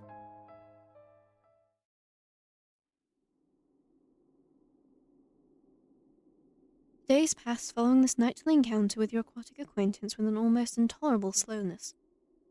You endure the hours of sunlight as best as you can by going for long, bracing walks amidst the heather, foraging for berries and fruits among the hedgerows. We've really forgotten about whoever was chasing us, haven't we? You even then have mustered up enough courage to take an old fishing line uncovered in the fisherman's cottage to try your luck by the shore. Your initial attempts at angling without success, but as time passes, your proficiency in the art grows. Sometimes after you take up your rod, you find you're able to catch the odd fish here and there. Small, scrawny things, but the meat goes a long way in bolstering your rudimentary diet. Teach yourself how to remove the scales of these saltwater fish that you've captured and how to gut them. You learn too how to cook them over a simple fire. Sometimes you skewer these fish in spikes and roast them slowly, innards and all. You're able to sustain yourself well enough during the day, though the faint pangs of hunger you experience never quite go away. Your physical discomfort, however, is secondary when compared to your desire to visit the mermaid. Days might be dull and drab, but your nights comparatively are made of magic. It's only during the nights that the mermaid emerges from beneath the waves, and when she does, you hurry to her side. You have never before had anybody who took so great an interest in you, not until you met the mermaid. That is why she has grown to mean so very much to you. She is the first friend you have ever had, but if you do not temper your obsession accordingly, I fear she may very well be your last. You care little for the potential danger, however, which lurks beneath your interactions with the mermaid. You want only to show the mermaid how much you value her, and you hope within time that she will come to value you too. If you keep seeing her, surely she will stop thinking of her human friend whom she lost so suddenly. That is your plan, at least. Fortunately, your self-serving wish grown closer to the mermaid seems close to being granted. Your nightly conversations when you greet her come easily enough, the words tumbling from your mouth like a thread. You've grown rather comfortable in the mermaid's company, and she yours. She must have, for it is not long after you bequeath your diadem of flowers to the mermaid she looks at you and posits a curious question. I was wondering, dear one, whether you would mind indulging me. I know this might seem like an appealing proposition, but I thought it would be remiss of me not to ask. I have seen some of your world where I have sat on the shore for many, many nights hence, but you have seen nothing of mine. It seems unfair that I should know some of the world that you inhabit while you know so very little of my own. So would you care to come with me beneath the ocean's waves? There is so much that I wish to show you, sights that I cannot, I fear, be accurately represented in language alone. Words can be awfully stifling when it comes to the communication of experiences such as this. It's quite the florid speech, but the heart of it beats a simple enough request. The mermaid wishes to bring you beneath the ocean's surface so that she might show you her home. You are flattered initially that the mermaid wishes to show you something so personal. But after this flutter of flattery comes the uncomfortable sense of unease. The mermaid might feel at home beneath the water's surface, but what of you? You are a human girl with two awkward, ungainly legs, and you were not made to live under the sea. You frown and mistrustfully look at the ocean. It's late at night, as it always is when you go to speak to the mermaid, and the water does not look blue. It appears instead to be obsidian. The waves moan as they break against the rocks, which just out of the shore look like mighty dragon bones. They sound angry, violent almost. Salty sea sprays arcs through the air, and caught in the moonlight, it shimmers sharp as knives. Hesitantly do you take a step back. You are a little afraid of the sea. It is so restless, so deep, and so all-consuming it reminds you of a hungry monster. You have never submerged yourself beneath the ocean before. You never had the opportunity. Do not even know how to swim. You are fearful for your own safety should you consent to dive beneath the undulating meniscus of the water, but... Do not look so frightened, dear one. I will be with you, and I will not let you go. You have my word. Shyly you glance at the mermaid. She is still perched upon her rock, her hands folded neatly upon her. Well? She does not have a lap, not really. You are still afraid, but the mermaid's reassurance does help. Has she not told you numerous times that she is nothing if not honest? Trust her not to break her word. She will not leave you beneath the waves, abandoning you to a cruel and lonely fate to become the food for so many fish. Of that you are certain. That is why, despite all your misgivings, you find yourself nodding your head. If that is what she wants, then you will accompany her. You are interested too in what lies beneath the ocean's surface out of sight. Oh, I knew you would agree. Thank you so much for humouring me. I will endeavour to make for the next few moments the most memorable you have ever experienced. Now, would you care to come with me? I shall be your guide. The ocean's depths might be dark, but I will not let you get away from me, I promise. Faye sends her hands towards you, a hand which seems to cut through the moonlight just like a blade. The moon's celestial rays play against the mermaid's upturned palm so that it shivers. The mermaid's hair, too, was glowing black lit by Celine's glow so that she almost looks like an angel. Her beauty is such that, for a few moments, you cannot do anything, neither step towards her nor back away. You're frozen in place, rooted into sand like some shore-growing tree. Still do not understand why the mermaid has taken such an interest in you. But an old adage does occur to you. You ought not to look at a gift horse in the mouth, or ignore the pleas of a graceful, dignified mermaid. That's one interpretation of the phrase, I guess. Just sit weirdly, and it's very comfortable until it's not.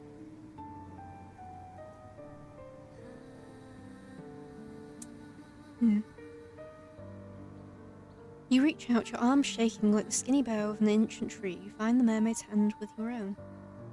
The mermaid's fingernails curl about your own, her nails only now you notice how sharp they are, digging into your skin. Though the mermaid herself looks very soft, the grip is surprisingly strong. Do not think if she willed it, you would be able to get away from her. But why would you want to? She does not mean you any harm. Now let us be on our way. There is so much for you to see in the underwater kingdom. I cannot wait to show it to you. The mermaid turns towards the ocean, as do you. Brief moment pauses, wondering which you allow yourself to stand there. Your hand claimed by the mermaids as the wind buffets your hair and your skirts. You inhale deeply. The smell of the salt is heavy in the back of your nostrils, so much so you could choke on it. It's not a particularly pleasant smell, but you've grown accustomed to it after living in your tumble-down cottage by the shore. It is nostalgic, almost. You have a vague feeling as you stand on the precipice between your world and that of your aquatic companions. But it is just a silly superstition, though. You are being foolish. The mermaid will return you back to the surface in due course, will she not? You hope that she will. You, unlike her, cannot breathe underwater. You open your mouth, meaning to ask the mermaid about this act, but you not have afforded the opportunity to speak. The mermaid has already shifted, her fingers still intertwined with yours. She dives forward, her body slicing through the surface and night, and you, inexorably, are dragged along with her. The water rushes forward to meet you in a sudden, shocking rush. The mermaid's descent might be graceful, but yours is anything but. Oh hey, we've got another image. A fish. You do not know how to position your legs, and your limbs feel awfully ungainly. The shock of the water as it touches the skin, meanwhile, is intense. You do not think that water could be this cold. No, it's not just cold, it is freezing. It feels as though all the warmth has been sapped off of your skin. If your head was not already beneath the ocean's waves, you would gasp from it. Do not gasp, however. You cannot. You have already been submerged. Your body no longer feels as though it is your own. Your hair is unspooling behind you like thread, and your skirt is fluttering. Your body rocks to and fro as though being soothed in the mother's arm. It is a curious feeling, but it is not wholly unpleasant. If only it was not so cold down here beneath the ocean's depths, you might find it relaxing.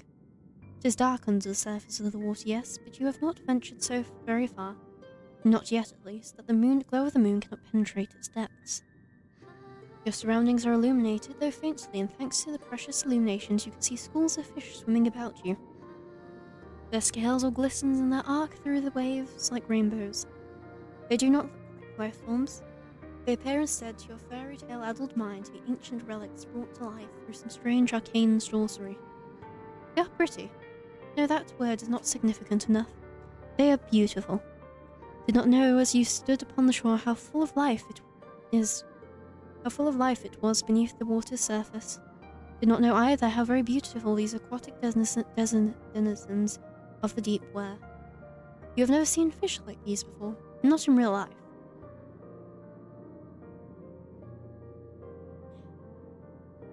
You have vague, hazy memories of dissecting a fish once in a particularly gruesome biology lesson. But that feels like a very long time ago now. You would rather think of your present than dwell upon the past. The seconds pass, and as they do, the mermaid continues to swim, leading you deeper and deeper into the ocean depths.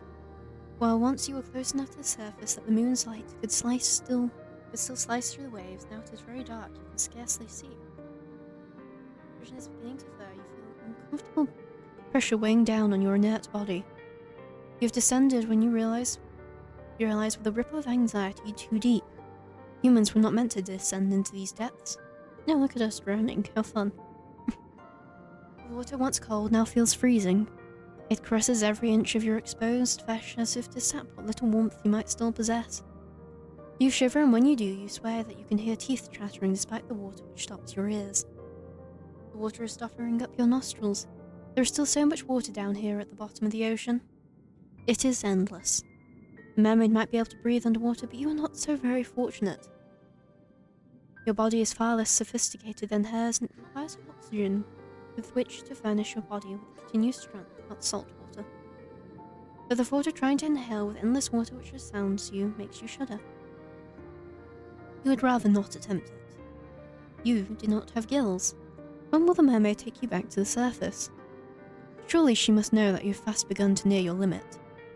You have been under the water for too long, and it is too cold, and it is so dark now, in any event, you cannot see much of anything. The joy you once felt during your underwater adventure has begun to dissipate, just like the last of your oxygen you still possess. It is time to return to the surface now. But how are you to communicate this to the mermaid? You cannot speak, and she is not looking at you. She is staring instead fixedly at something beyond your comprehension, something far away, perhaps in the underwater gloom that you cannot see. Not knowing what else to do, you try to pull your arm free from the mermaid's grasp. You hope that this will signal to her that she has grown too carried away in her endeavours, that she ought to cut your short expedition and return you to the shore. Fate does not direct, however, to your attempts to escape her. Her grip does not slacken as you had hoped from about your wrist. In fact, it's quite the opposite. It feels as though she is gripping you more tightly than she was, as if to prevent your escape. But why would she do that? You tap on the mermaid's shoulder to get her attention, a gesture which prompts her at long last to turn. Hair billows out around her, suspended in water like a shroud. Then she says in that calm, measured, incredibly reasonable voice of hers, "Yes, dear one? What is it?" "If it could, you would open your mouth really," she replied to her, "but alas, you are a human girl, not a fish, and you cannot speak underwater. Any attempt to do so would accomplish naught save filling your pretty little mouth with water." The mermaid really ought to have considered that before she started to ask you questions, but your comfort seems to be the last thing on the mermaid's mind. She smiles at you gently and delicately then says, "I understand, being underwater for so long must be beginning to take its toll. Do your lungs feel like iron? Are they heavy?" She does understand your woes. You might not be able to speak, suspended as you are in the dark, murky depths, but communication is not wholly impossible. Nod your head empathetically, holding that this will be enough to make your distress apparent, but yes, that will happen. It's a natural part, or so I've heard, of drowning. Not that I have ever had the opportunity to experience it for myself. Oh yeah, we're fucked. I am incapable, you see, of meeting my demise in such a manner. Now what was that? What could she mean? I mean, the mermaid answers, can she reminds that this was calculated act upon my part. Forgive me, dear one, but the moment you consented to sinking beneath the waters with me, your fate was sealed. Your lungs will be flooded with water soon, then you will die. It's not a pretty way to go. You needn't worry about your corpse floating, disfiguring, or being eaten by the fish, though. I will take very good care of it, I promise. Good. Death by drowning cases, like it lasts too long. Look. A bit manky? In death, you will look lovely, almost angelic. Is that not what you've always wanted? You do not know what the mermaid thinks it is exactly that you want, but you think she is labouring under some severe misunderstandings. You would like to try and correct it. You do not want to die, but of course you cannot open your mouth. What a pity. Well, at least it saves me the effort of transcribing your dying pleas. I doubt they would be particularly interesting. If you want to know why I'm doing this, then I would not mind obliging. I have no secrets to keep from you.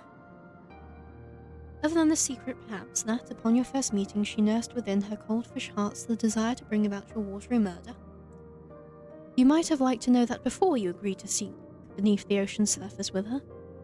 I am only doing this because I have no choice.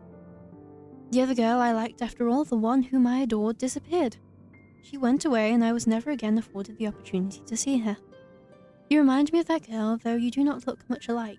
Do not act very alike either.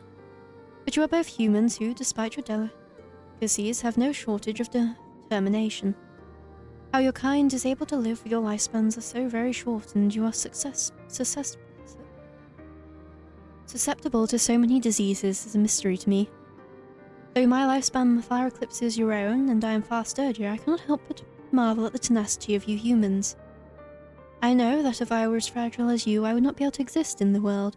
I'd be far too afraid. I would see my own death lurking behind every corner. Just as you can see your own death looming before you. It is not so very far away now. You can feel it coming closer and closer and closing its cold, icy fingers around your throat. You humans are incredible. I cannot help but respect you, weak and pitiful though you are. She respects your tenacity so very much she wishes to extinguish it? That does not make very much sense. Perhaps my words are confusing you, but it makes perfect sense. To me, at least. My beloved cowherd left me. I do not know where she went or what happened to her. Perhaps she was murdered by bandits. Perhaps she contracted a horrible disease. Perhaps she simply fell and cracked her skull. I do not know, and I never will know. After many, many days and many nights, her disappearance tormented me. I could not help but wonder how it came about, but there were so many possibilities I could not imagine all of them. This thought terrified me, as it still does. That is why I'm going to take you to my underwater kingdom with me. There we can be together forever, and nothing will be able to tear us apart then. I will brush your hair, I will dress you in the finest pearl found from the bottom of the seabird. It will be lovely. So much, much lovelier than any sort of miserable existence you might have been able to eke out above water. In my citadel, you will never be attacked by bandits nor ravaged by diseases. You'll be quite safe, I promise. Quite safe. Quite safe, yes, and quite dead too, surely. Well, yes, that is the unfortunate aspect of my plan. She considers your death nothing more than a mere misfortune. The mermaid might be surprisingly cold after all. But perhaps you ought to have predicted this. She is part fish. Are fish not cold-blooded like lizards? You probably learnt this at some point during biology class, but your lessons are beginning to feel very faint and far away now. Your body is beginning to fail you. You cannot take much more of this. It is necessary sacrifice, though. If you're going to be happy, I am doing this. You know, for both our sakes. I do apologize for tricking you, but please, try to understand. I really have been lonely. You would be more inclined to sympathize with her, perhaps, if her loneliness was not ushering you into your inevitable demise. But you are too preoccupied with your own dwindling reserves of oxygen to feel much in the way of anything for your captor. We are taking a while to drown, aren't we? You can feel the pressure of the water against your eyes. They are beginning to ache. Perhaps you are crying. You do not know. The water masks much of your anguish. You have been drifting underwater for almost 3 minutes. This is a remarkably long time to go without any air. Yeah, that's what I'm saying. Your vision is beginning to cloud. Your surroundings already look darker still, and pleasant and obscure, and not at all like the paradise the mermaid promised you. The pain of being suffocated slowly is far stronger and far more impressive than the sensation of the mermaid's hand wound tightly around your arm. Is there no escape for you? The prognosis, I am sorry to say, is grim. Your fate, as the mermaid said, really has been sealed the moment you met her, luxuriating on the rocks beneath the moonlight. But you'll forgive me if my sympathy is limited. You did bring this upon yourself, you know. You reap what you sow, and in your case, you made a series of bad decisions which led to your ultimate demise. Now, what do you want to do? Will you accept this fate of yours and rest in peace, or will you try to fight against it? Oh, we have another decision. Accept your fate or fight against it. Well, I'd rather like to live. As pretty as she may be. Ah, I like that look on your face. It is a look full of determination, the self-same determination which first prompted me to take an interest in you. Okay, so I can go back to the other options. It is a look full of determination, the self-same determination which first prompted me to take an interest in you. I can tell that you're not happy with this ending. Did not come all this way after all to drown. That is quite an innocuous demise, where others have only fine stones and shells the mermaid means to twine through your hair after your death. If you wish to carve out a new story for yourself, then I would only be too happy to indulge you. Just try not to get on the bad side, or on the good side of any homicidal naiads this time. The drowning of fair maidens is something of a cliché. Fate is once again in your hands. Now I wonder, which is the path that you will take? Oh, I guess we start again. Drat, I kind of wanted to see what would happen if I did let her drown me, but I guess we picked the good ending. We're not dead yet. Something tells me that I still might die. But now I have a good idea of how this game works, so I assume we'll go with the living endings for this, and then next time I play through, we'll try and get every death in the game. Do both. So I think that means there's in total 6 endings in the game, I think. Which would explain it. I'm not sure, I should probably have read up a bit more before I started playing. So we should go to the village. I just hear a lot of mentions of villages. So you want to go to the village? Good idea. Let us see what further trials await you there. This night is far from over, as much as you might have wished it was, and there is still much more to discover. I wonder what will happen next. You follow the path which leads to the village, supporting yourself on weary, aching limbs which feel ready at a moment's notice to snap at the knees and beneath the burden of your weight. Soles of your feet are screaming at you. You need to lie down and quickly. Your only hope as you continue to run is that you find yourself a suitable residence in which to rest at the village. You do not know what will await you at the village, but you have visions as you run of quaint, scenic settlement, all thatched cottages with sloping roofs. Well, we have a bad track record with thatched cottages so far. Surely there will be a kindly peasant who will be willing to put up a young runaway for a few nights.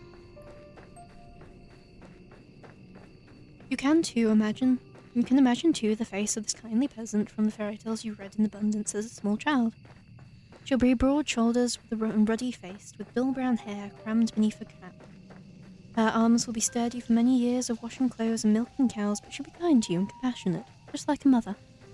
You do not know what mothers are like. You hardly ever spoke to yours. You're only guessing. You are not a complete fool, however. Despite the tendency to daydream, you do have a few reservations. Peasants do not, as you know from your ferocious reading, have much money, nor do they have much food. It might be hard to convince a resident of the village, even the kindly washerwoman of your fantasies, to take in a complete stranger. Still, you must try. That is all you can do, really. So you run to the village and take some time before you finally emerge from the woods, but finally you manage it. How much time, you ask? I cannot answer. Did I not say that time had begun to lose all its meaning? The forest is behind you now, at least, and all its awful nightmares which dwelt within it. It is still cold, though, and still foggy. It is still dark, too. The sun has yet to rise. You can see the moon more clearly now, though, as it hangs above your head, round as any pearl or orb or crystal ball. The moonlight shines down upon the village, nestled among the hills like a diorama. Hope anew bubbles within you. You have finally made it, surely naught but your salvation awaits you. You follow the winding dirt path to the village, looking this way and that. Your hope, such a previous, fragile thing, soon begins to fade. The village up close does not look half as welcoming as you imagined. There are cottages, yes, but they are in a state of disrepair. There are holes in the roofs and holes in the windows. What is it about all the houses around here being shit? Most of the doors are tightly shut, but others are gaping open, the kitchens beyond them even darker than the night sky which surrounds you. There are no lights on in any of the windows, and neither can you see any people. Insomniacs like you at the time. You cannot hear anything, however, beyond the sound of your own footsteps and the lone, mournful sighing of the wind. The village is quite quiet, eerily so. It is immediately obvious, even to a naive girl such as yourself, that something terrible must have befallen this village. You know before you try your luck at winning the houses that nobody will answer you. There will be no kindly red-armed washerwoman to welcome you here, no matter how much you wish for it. But that does not stop you from wishing regardless. Your knuckles rapped smartly against the wooden doors, your efforts to improve, however, to be in vain. There is nobody here to hear your untruths. How very sad. You try another door and then another, but the result is the same, regardless of how many doors you rap upon. Nobody answers you. How could they? There is nobody here. Once again, you have found yourself all alone. At least you have found some dwelling in which you can rest your weary head. Will you utilize one of the cottages for your purpose? Nobody's here, you might as well. But no, an abandoned cottage is not what you are looking for. You would rather have companionship, would you not? Bravely, you swallow your tears and wipe away your eyes with the back of your arm. In a well-practiced motion, then inhale. Square your shoulders, and you keep on going. Surely this village cannot be completely deserted. There must be one person here at the very least who can help you. That is what you are thinking as you resume your search. You flit from cottage to cottage with precious little to show for your determination until you make yet another discovery. This village with its squat thatched cottages bathed in the moon's glow has a church. I do not like that music, Jane. Well, of course it has a church. The villagers who once dwelt here were not godless heathens. Not that their fate did them all that much good in the end. Still, the sight of a church soothes your overtaxed heart. You are so focused on your fantasies of a kindly washerwoman taking you in, you did not pause to entertain the fancy of a kindly nun doing much the same. All hope is not lost. You approach the church, which seems to tower over you despite it being so humble. The church is a small one, but is stout and sturdily, it must be, for it has withstood centuries, forever standing sentinel on a hill like this, like a relic from a bygone era. The church does not have any stained glass windows. It does not need them. Even without the more luxurious trappings, the church still exudes an aura of dignified solemnity. The stone building is fringed by a sizable graveyard, one which occupies the rest of the hilltop, and some of its sloping sides. The graves, which have been planted by generations of wardens, are hewn from a similar stone to which the church's walls are made of. Some of the gravestones are sharp, shaped like lozenges, while others are shaped like crosses. A handful of headstones are even shaped like angels, though these are few and far between. There are very few people in this village such as this one who can afford such luxurious final resting places. You look at the tombstones with an almost childlike curiosity, forgetting in which your examination of the visceral heart-rending fear which gripped you as you ran through the forest. You are out of the woods now, and you have subconsciously already begun to relax. This is probably not a good thing given our track record. Try to read the names hewn into the myriad tombstones, but it is dark and you are tired, as some of these graves are very, very old indeed. Strain your eyes, but you do not have much luck in this endeavour. Oh well. Such superfluous details are not important, that's all. The writers didn't want to come up with names. You eventually tire of examining the graves and turn. This graveyard is an expansive one, and usually so, given the village itself is so small. How can it boast so many corpses, and there is much to explore? You walk around about the perimeter of the church, casting your gaze first here and then there, then everywhere, consumed as you are by your immense, all-encompassing curiosity. As you do, you see her. She looks like an ordinary girl, small and scrawny, just like yourself. She is much, much more than her unremarkable appearance might suggest. For some moments you observe her, hiding all the while in the shadow cast by the church, like a furtive lizard climbing against a rocky edifice to shroud itself from the sun. Very nice looking outfit, definitely not a bit suspicious at all. There is no sunlight here though. There is only the night sky and the stars and the moon. Beneath the moon's light, a silvery instrument the girl is clutching shimmers. It takes you a moment to see what it is that the girl is clutching in her hands. It is not until you see her manipulate its sharp edge biting into the earth that you understand. It is a shovel. This girl is standing in an isolated corner of the churchyard late at night, and she is digging a grave. Well, I suppose she could always be digging a hole for the sake of it, but her work seems much too precise for this to be the result of mere whimsy. The location she's digging in might give it away. My cat has well and truly abandoned me, unfortunately. It's hard for you to see her face given the distance between the pair of you, but her posture is one that speaks of a supreme concentration. She moves slowly, mechanically, like a woman on a mission, driving the end of her shovel into the earth over and over. Her motions are regular enough to be repetitive. There is something hypnotic almost in the manner of which she attends this task. Should you risk interrupting her? I don't think we have any other options. You dare. You get the feeling that she would not appreciate it. The shovel in her hands, meanwhile, is rather hefty. If she wished it, she could cause you no small amount of damage with it. Cold anxiety makes your skin prickle. Do not know if you should risk speaking to her when she, in her dark cloak with her shovel, looks so very strange. But what do you have left to lose? You have come this far. It would be folly to turn back now. It is with this thought in your mind that you decide to appreciate. Yeah, it's almost time to end stream. But you decide to approach this strange girl. Your footsteps are quiet. You have grown accustomed to slinking around like a cat, but they are not quiet enough. The girl's senses must be finely tuned because she blinks. Then she turns. Your eyes meet, and once they do, you feel your breath catch in your throat. You did not have a clear view of the girl before, concealed as you were in the shadows, but now she's looking at you, and you can tell that she is pretty. Her skin is very smooth, and her hair, though obscured by a dark hood, is very fair. Her eyes, meanwhile, are clear, cool blue like ice. Those eyes of hers, which are large with unease, are fringed with very long, fair eyelashes. She looks as though she has stepped out of the pages of a picture book. She is simply too perfect to belong to this world. Where have I heard this? Perhaps she is some kind of vision, a waking dream, a hallucination? But no, she is none of those things. The shovel she is clutching in her hands, solid enough to its pointed tip glittering wickedly in the moonlight. You steel yourself, expecting perhaps some sort of outburst. But the tension soon drains from the girl's shoulders. Her fingers, which were once gripping the handle of her shovel, relax tight. I've completely butchered that. Her lips curve upwards at the edges. She is smiling, and what a smile it is. It is transformative. When she smiles, she looks radiant, angelic, almost. Hers is a smile that is so suffused with light that your eyes begin to prickle from it. You are so relieved that you feel like you feel almost as if you could cry. Not be the first time that you have wept during this night, and neither would be too surprising if you did. You have been through a lot. You must be exhausted.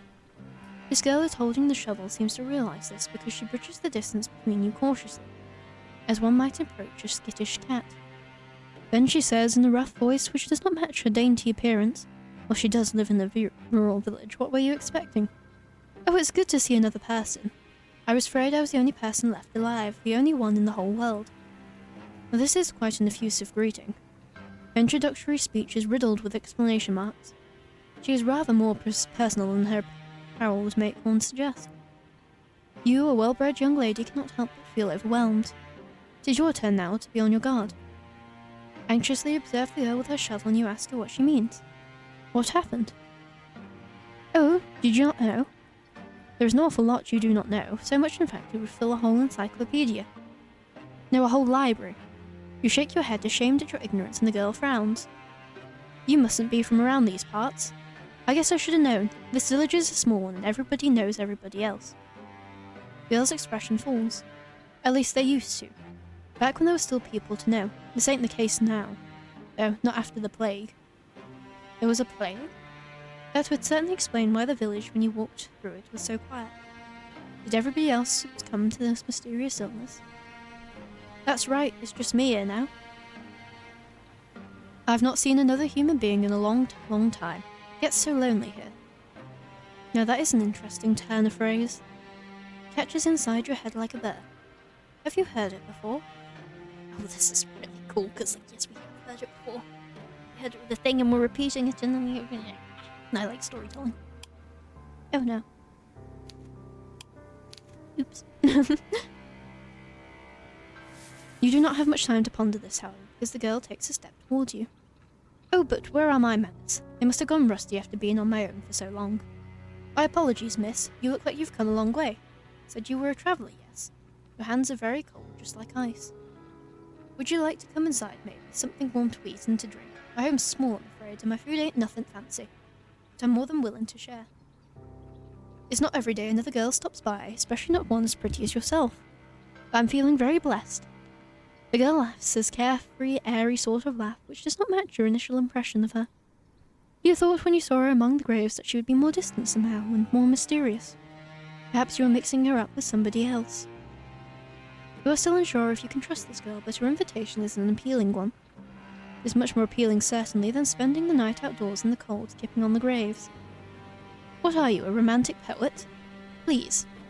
You make a show of pondering the girl's invitation at the very least. You do not want to appear too eager. But your acquiescence is, alas, an inevitability. Why would you ever refuse her? She is the first friendly face you have seen all night. Without her, you would be all alone. Your hostess leads you to a small, humble home located but a stone's throw away from the church, built in the shadows of a twisted, towering sycamore. The girl's home is such and such a state it seems to folly to even call it a home. Hovel would to you, but be the more appropriate descriptor. But when your hostess leads you inside, her eyes alive, and she says, "Here we are, home sweet home." You don't have the heart to tell her that you don't find her home very homey, or very sweet. But we are a bitch. That would be incredibly rude.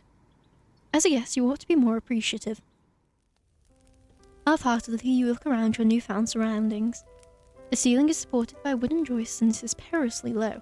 Not so much that you're in danger of bumping your head, but just enough to feel claustrophobic. There is a fire in the corner, though it is not consigned to a grate. The fire instead is blazing in an open, circle of logs set alight, like a scene from a witch's kitchen. Above the fire hangs a silvery pot suspended from one of the wooden eaves. Other objects of interest are hung from above the eaves, iron implements take to be cooking utensils, various herbs, and strips of meat left to cure. The smell of cooking fills the air, mingled with a sharp, sour scent of unwashed bodies. How you wonder, does your hostess clean herself? Do not see a bathtub anywhere. Perhaps she does not possess one. The girl's home is unremarkable in every regard, but it is, you suppose, better than nothing.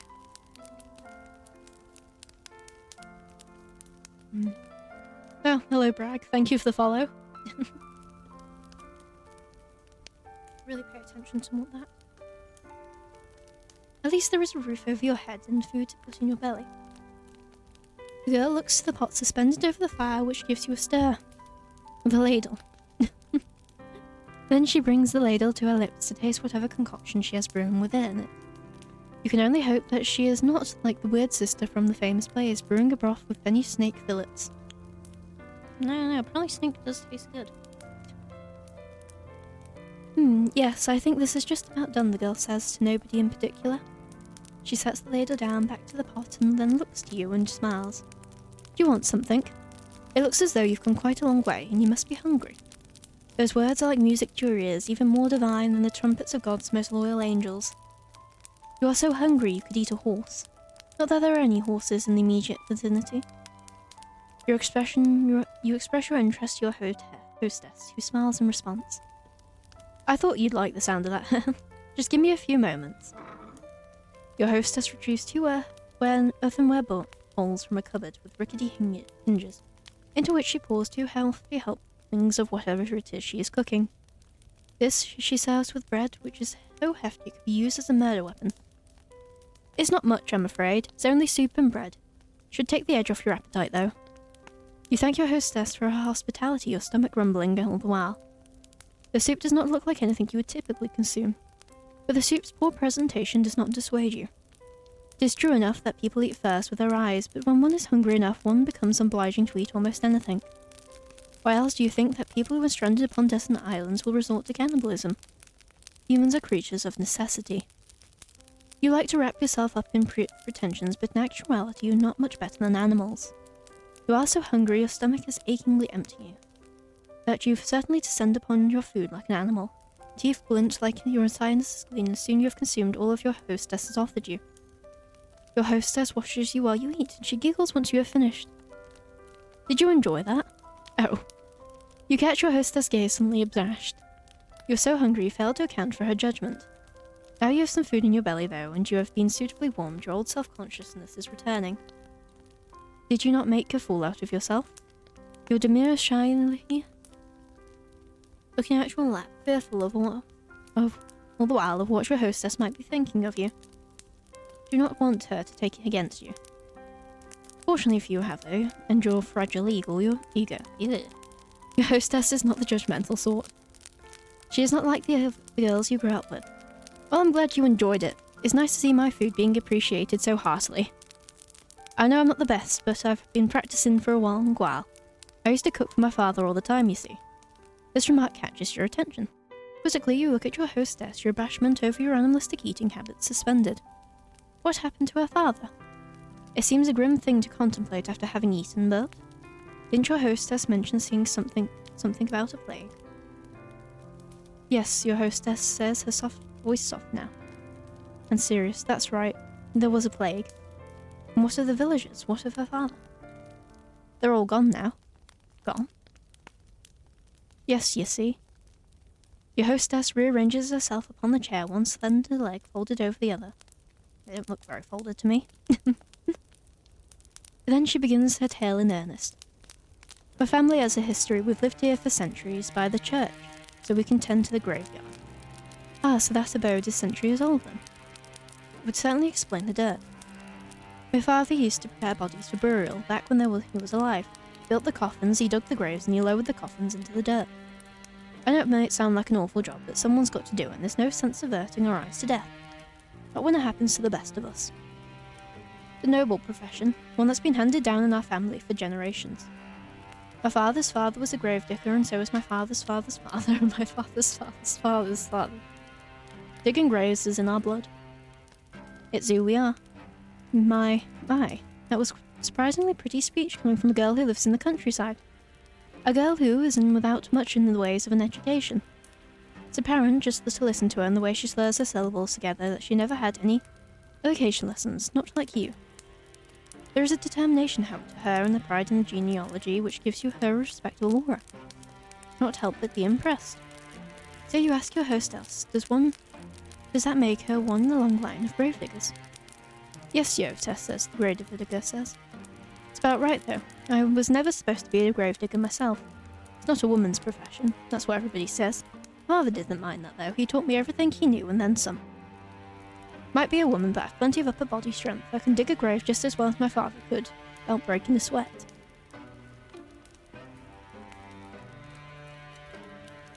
To the despair of my mother up in heaven, I'm sure. I'm sure if she was still alive, she'd be rather I focus on more feminine pursuits, like basket weaving or sewing, to better attract a suitor. Not that it would do much good now. There's nobody around who caught me, not for miles and miles. What happened to my mother? She died when I was very young during childbirth. I was only 5 years old. Oh, well. You can relate to her at least upon this point. Your parents are not dead, at least as far as you are aware, but you have not seen them in an awfully long time. They sent you away as soon as you were old enough, and they never once bothered to check upon you. For many years there have been no letters nor any visits. You offer the gravedigger your condolences. You do not know if they will be any help, but you feel like you cannot say nothing. That would seem heartless. The gravedigger, however, does not seem too upset by this turn of events because she smiles, albeit somberly. It's alright, it was ages ago. Don't remember her too well, and I've never really had the luxury of sitting around and feeling sorry for myself. I had too much work to do. Around the house, you ask? That too. I was the oldest child, so it was my job, till my mother died, to manage all the sweeping and the cooking, and looking after all my siblings too. You blink intrigued, then glance around your hostess's humble lodgings. Do not see any siblings in the immediate vicinity. Where could they be? Oh, I wonder where. The gravedigger must have noticed your roving eyes. You're not exactly subtle. She shakes her head. I had siblings, 2 younger brothers. They're both gone now. Oh. Should have known. You apologize to the gravedigger for your lack of tact, but she does not seem upset by this faux pas.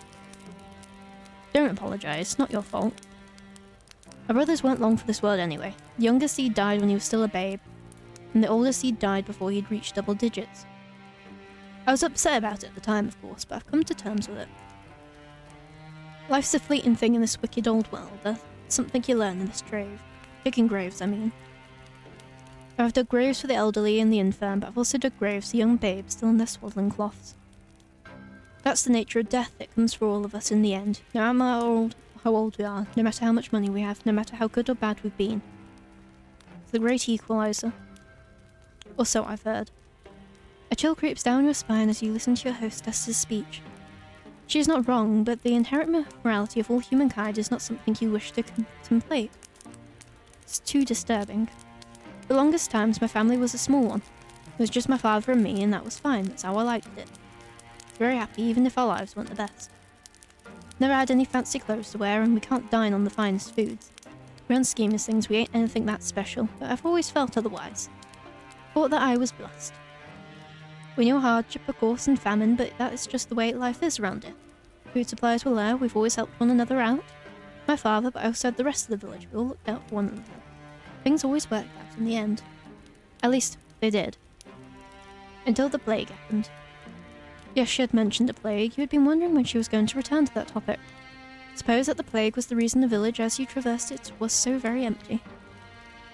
You'd supposed right, the plague tore through the village. Don't remember when, it feels like it was a while ago. But maybe it wasn't all that long ago after all. Feels like I've been on my own for centuries, but... Your hostess's eyes begin to cloud over.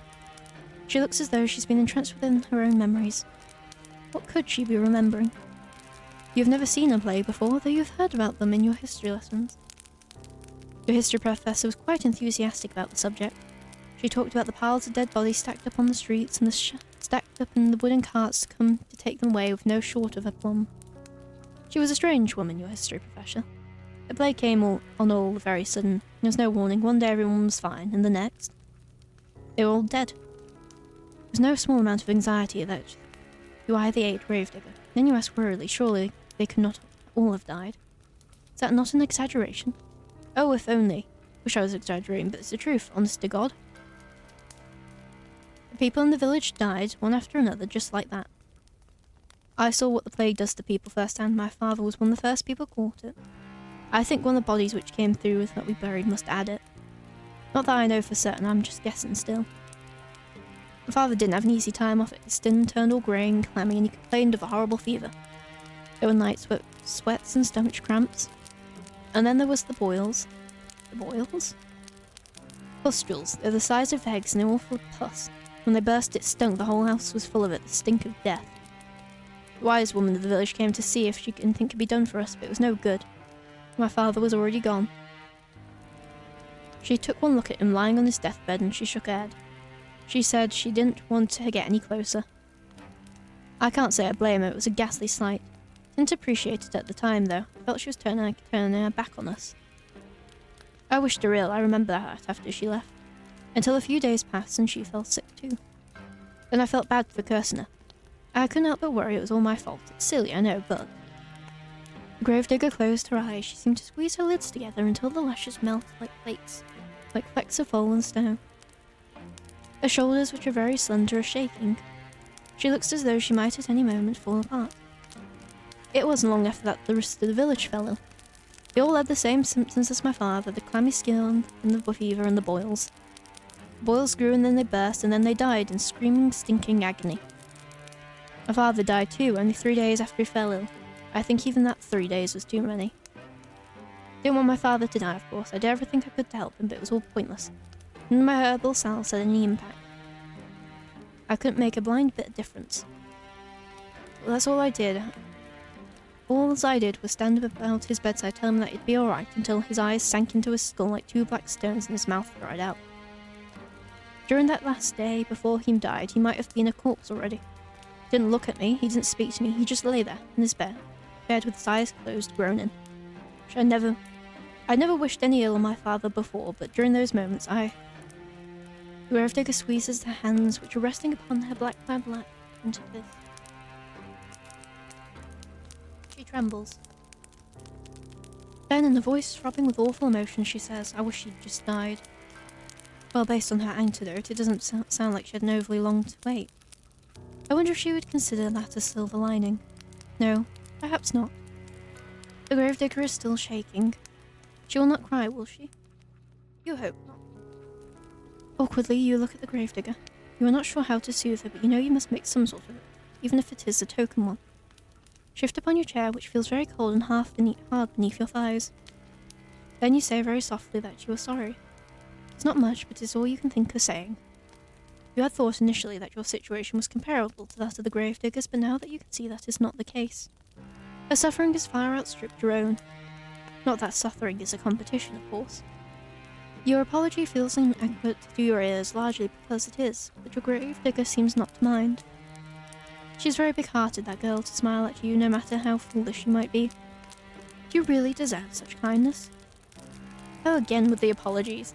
It's alright, like I said, you didn't cause any of this, and I'm not upset with you, I'm just recounting what happened is all. I do wonder, though, why I never fell sick myself. I thought I was going to die, so I'd already prepared the Reaper to come and take me away. But maybe he wasn't interested. Maybe he'd already satiated his appetite and all the others. That, or maybe he thought he'd have to leave me alive for practicality's sake.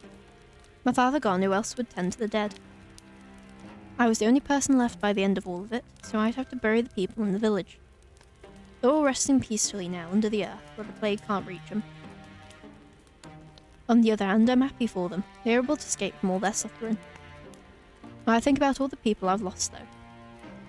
The gravedigger tenses. Then she sniffs. When I think about all the kindly washerwomen who helped me scrub the murt and the dirt from my clothes. Ah, so this village did have its fair share of washerwomen after all. Seeing your early insistence upon this particular point was not without merit. And then some young farmhands who used to flirt with me. The priest who preached out the church and told us wonderful tales of paradise, and the children who skip stones on the lake and play hopscotch in the streets. Can't help but feel so lonely. The gravedigger's eyes began to shine once she had finished her address with tears, but she does not let them fall. She is being very brave, much more so than you are. Anxiously you extend a hand towards her, meaning to what? Give her a hug? You do not know her well enough. Pat her on the head? That would be infantilizing. Squeeze her hand? Perhaps that could be misconstrued as romantic overture. That is the last thing you want. You endured more than your fair share of teasing over that.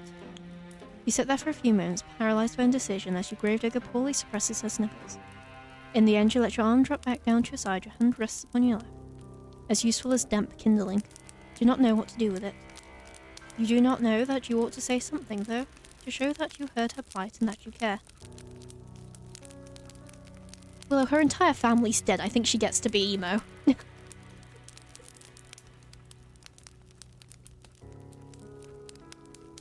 You should know what this something should be, however. No words could ever console the gravedigger. They would never be enough. Oh, you're obviously feeling sympathetic today, Willow. They can offer some balm, however, to the bereaved, and so, after a pause just long enough to be awkward, you offer your condolences. What else can you say? Oh no, the gravedigger replies, wiping a few stray tears away from the back of her arm. It's alright. Yeah. Sweet.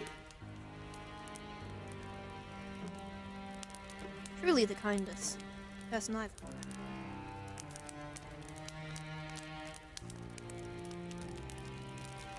If we don't count your conversation with your sister the other night about your dog dying. I've grown used to it, really, being on my own. I mean, it ain't so bad, really. And I'm not all alone now, at least. I've met you. You'll keep me company, won't you? For now. Well, what can you say to that? You aren't callous enough to trample this poor girl's hopes, are you? You know full well yourself how awful that feels.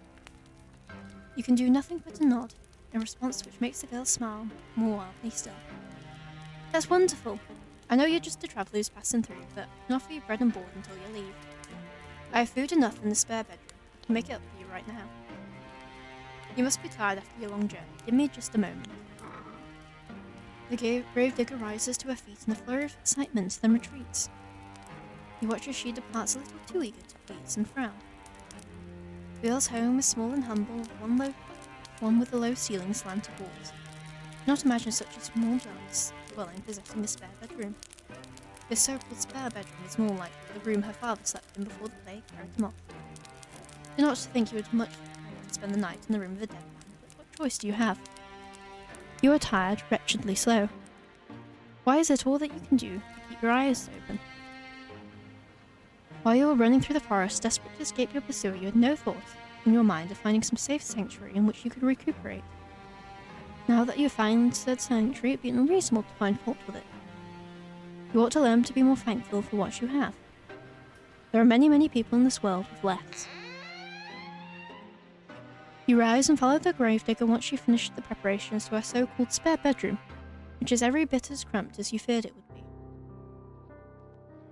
At least there is a bed which comes as something of a relief.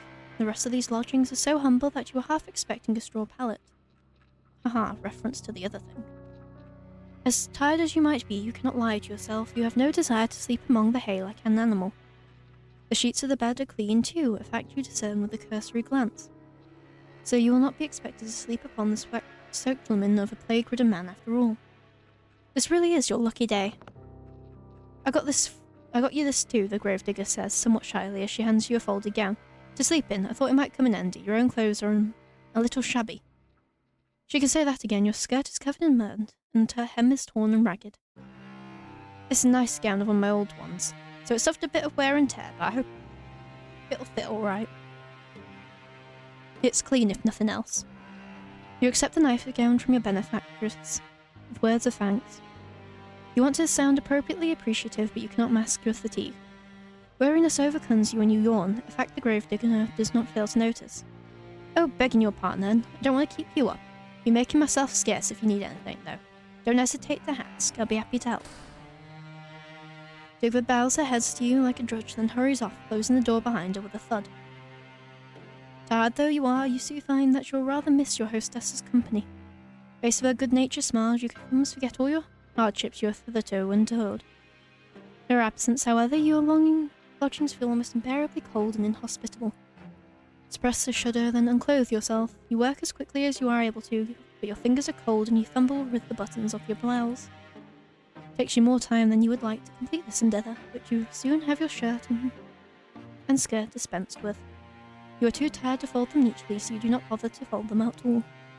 Instead, you cast them carelessly upon the floor as the sign to the sulky child, then put on your new nightgown. Your hostess's early warnings were apt enough. It is quite worn, but it fits well enough. It's more comfortable, at least, than your old uniform. You have endured worse. Newly dressed and ready for bed, you loosen your hair from your braids and settle down among the sheets. With a sigh, you extinguish the weakly flickering candlelight which burns at your bedside, and with another sigh, you lay your head down upon your pillow. Though physically exhausted, you have to wonder whether you'll be able to sleep at all. And as my throat is slowly dying, that is where we'll be ending the stream for today. Save it to a nice little empty slot, and go back to the main menu. Yes, we will have to find out tomorrow, probably, how well we will sleep. Because, God, my voice needs a rest now. But this has been quite fun, very good exercise, and talking. But anyway, I thank everybody who has come and listened to me drone on. And as the night draws in, now I must bid you all a good night. The sleep will be terrible. Probably. This doesn't seem like the most comfortable dwellings. But anyway, as the night draws in, I must bid you all a good night.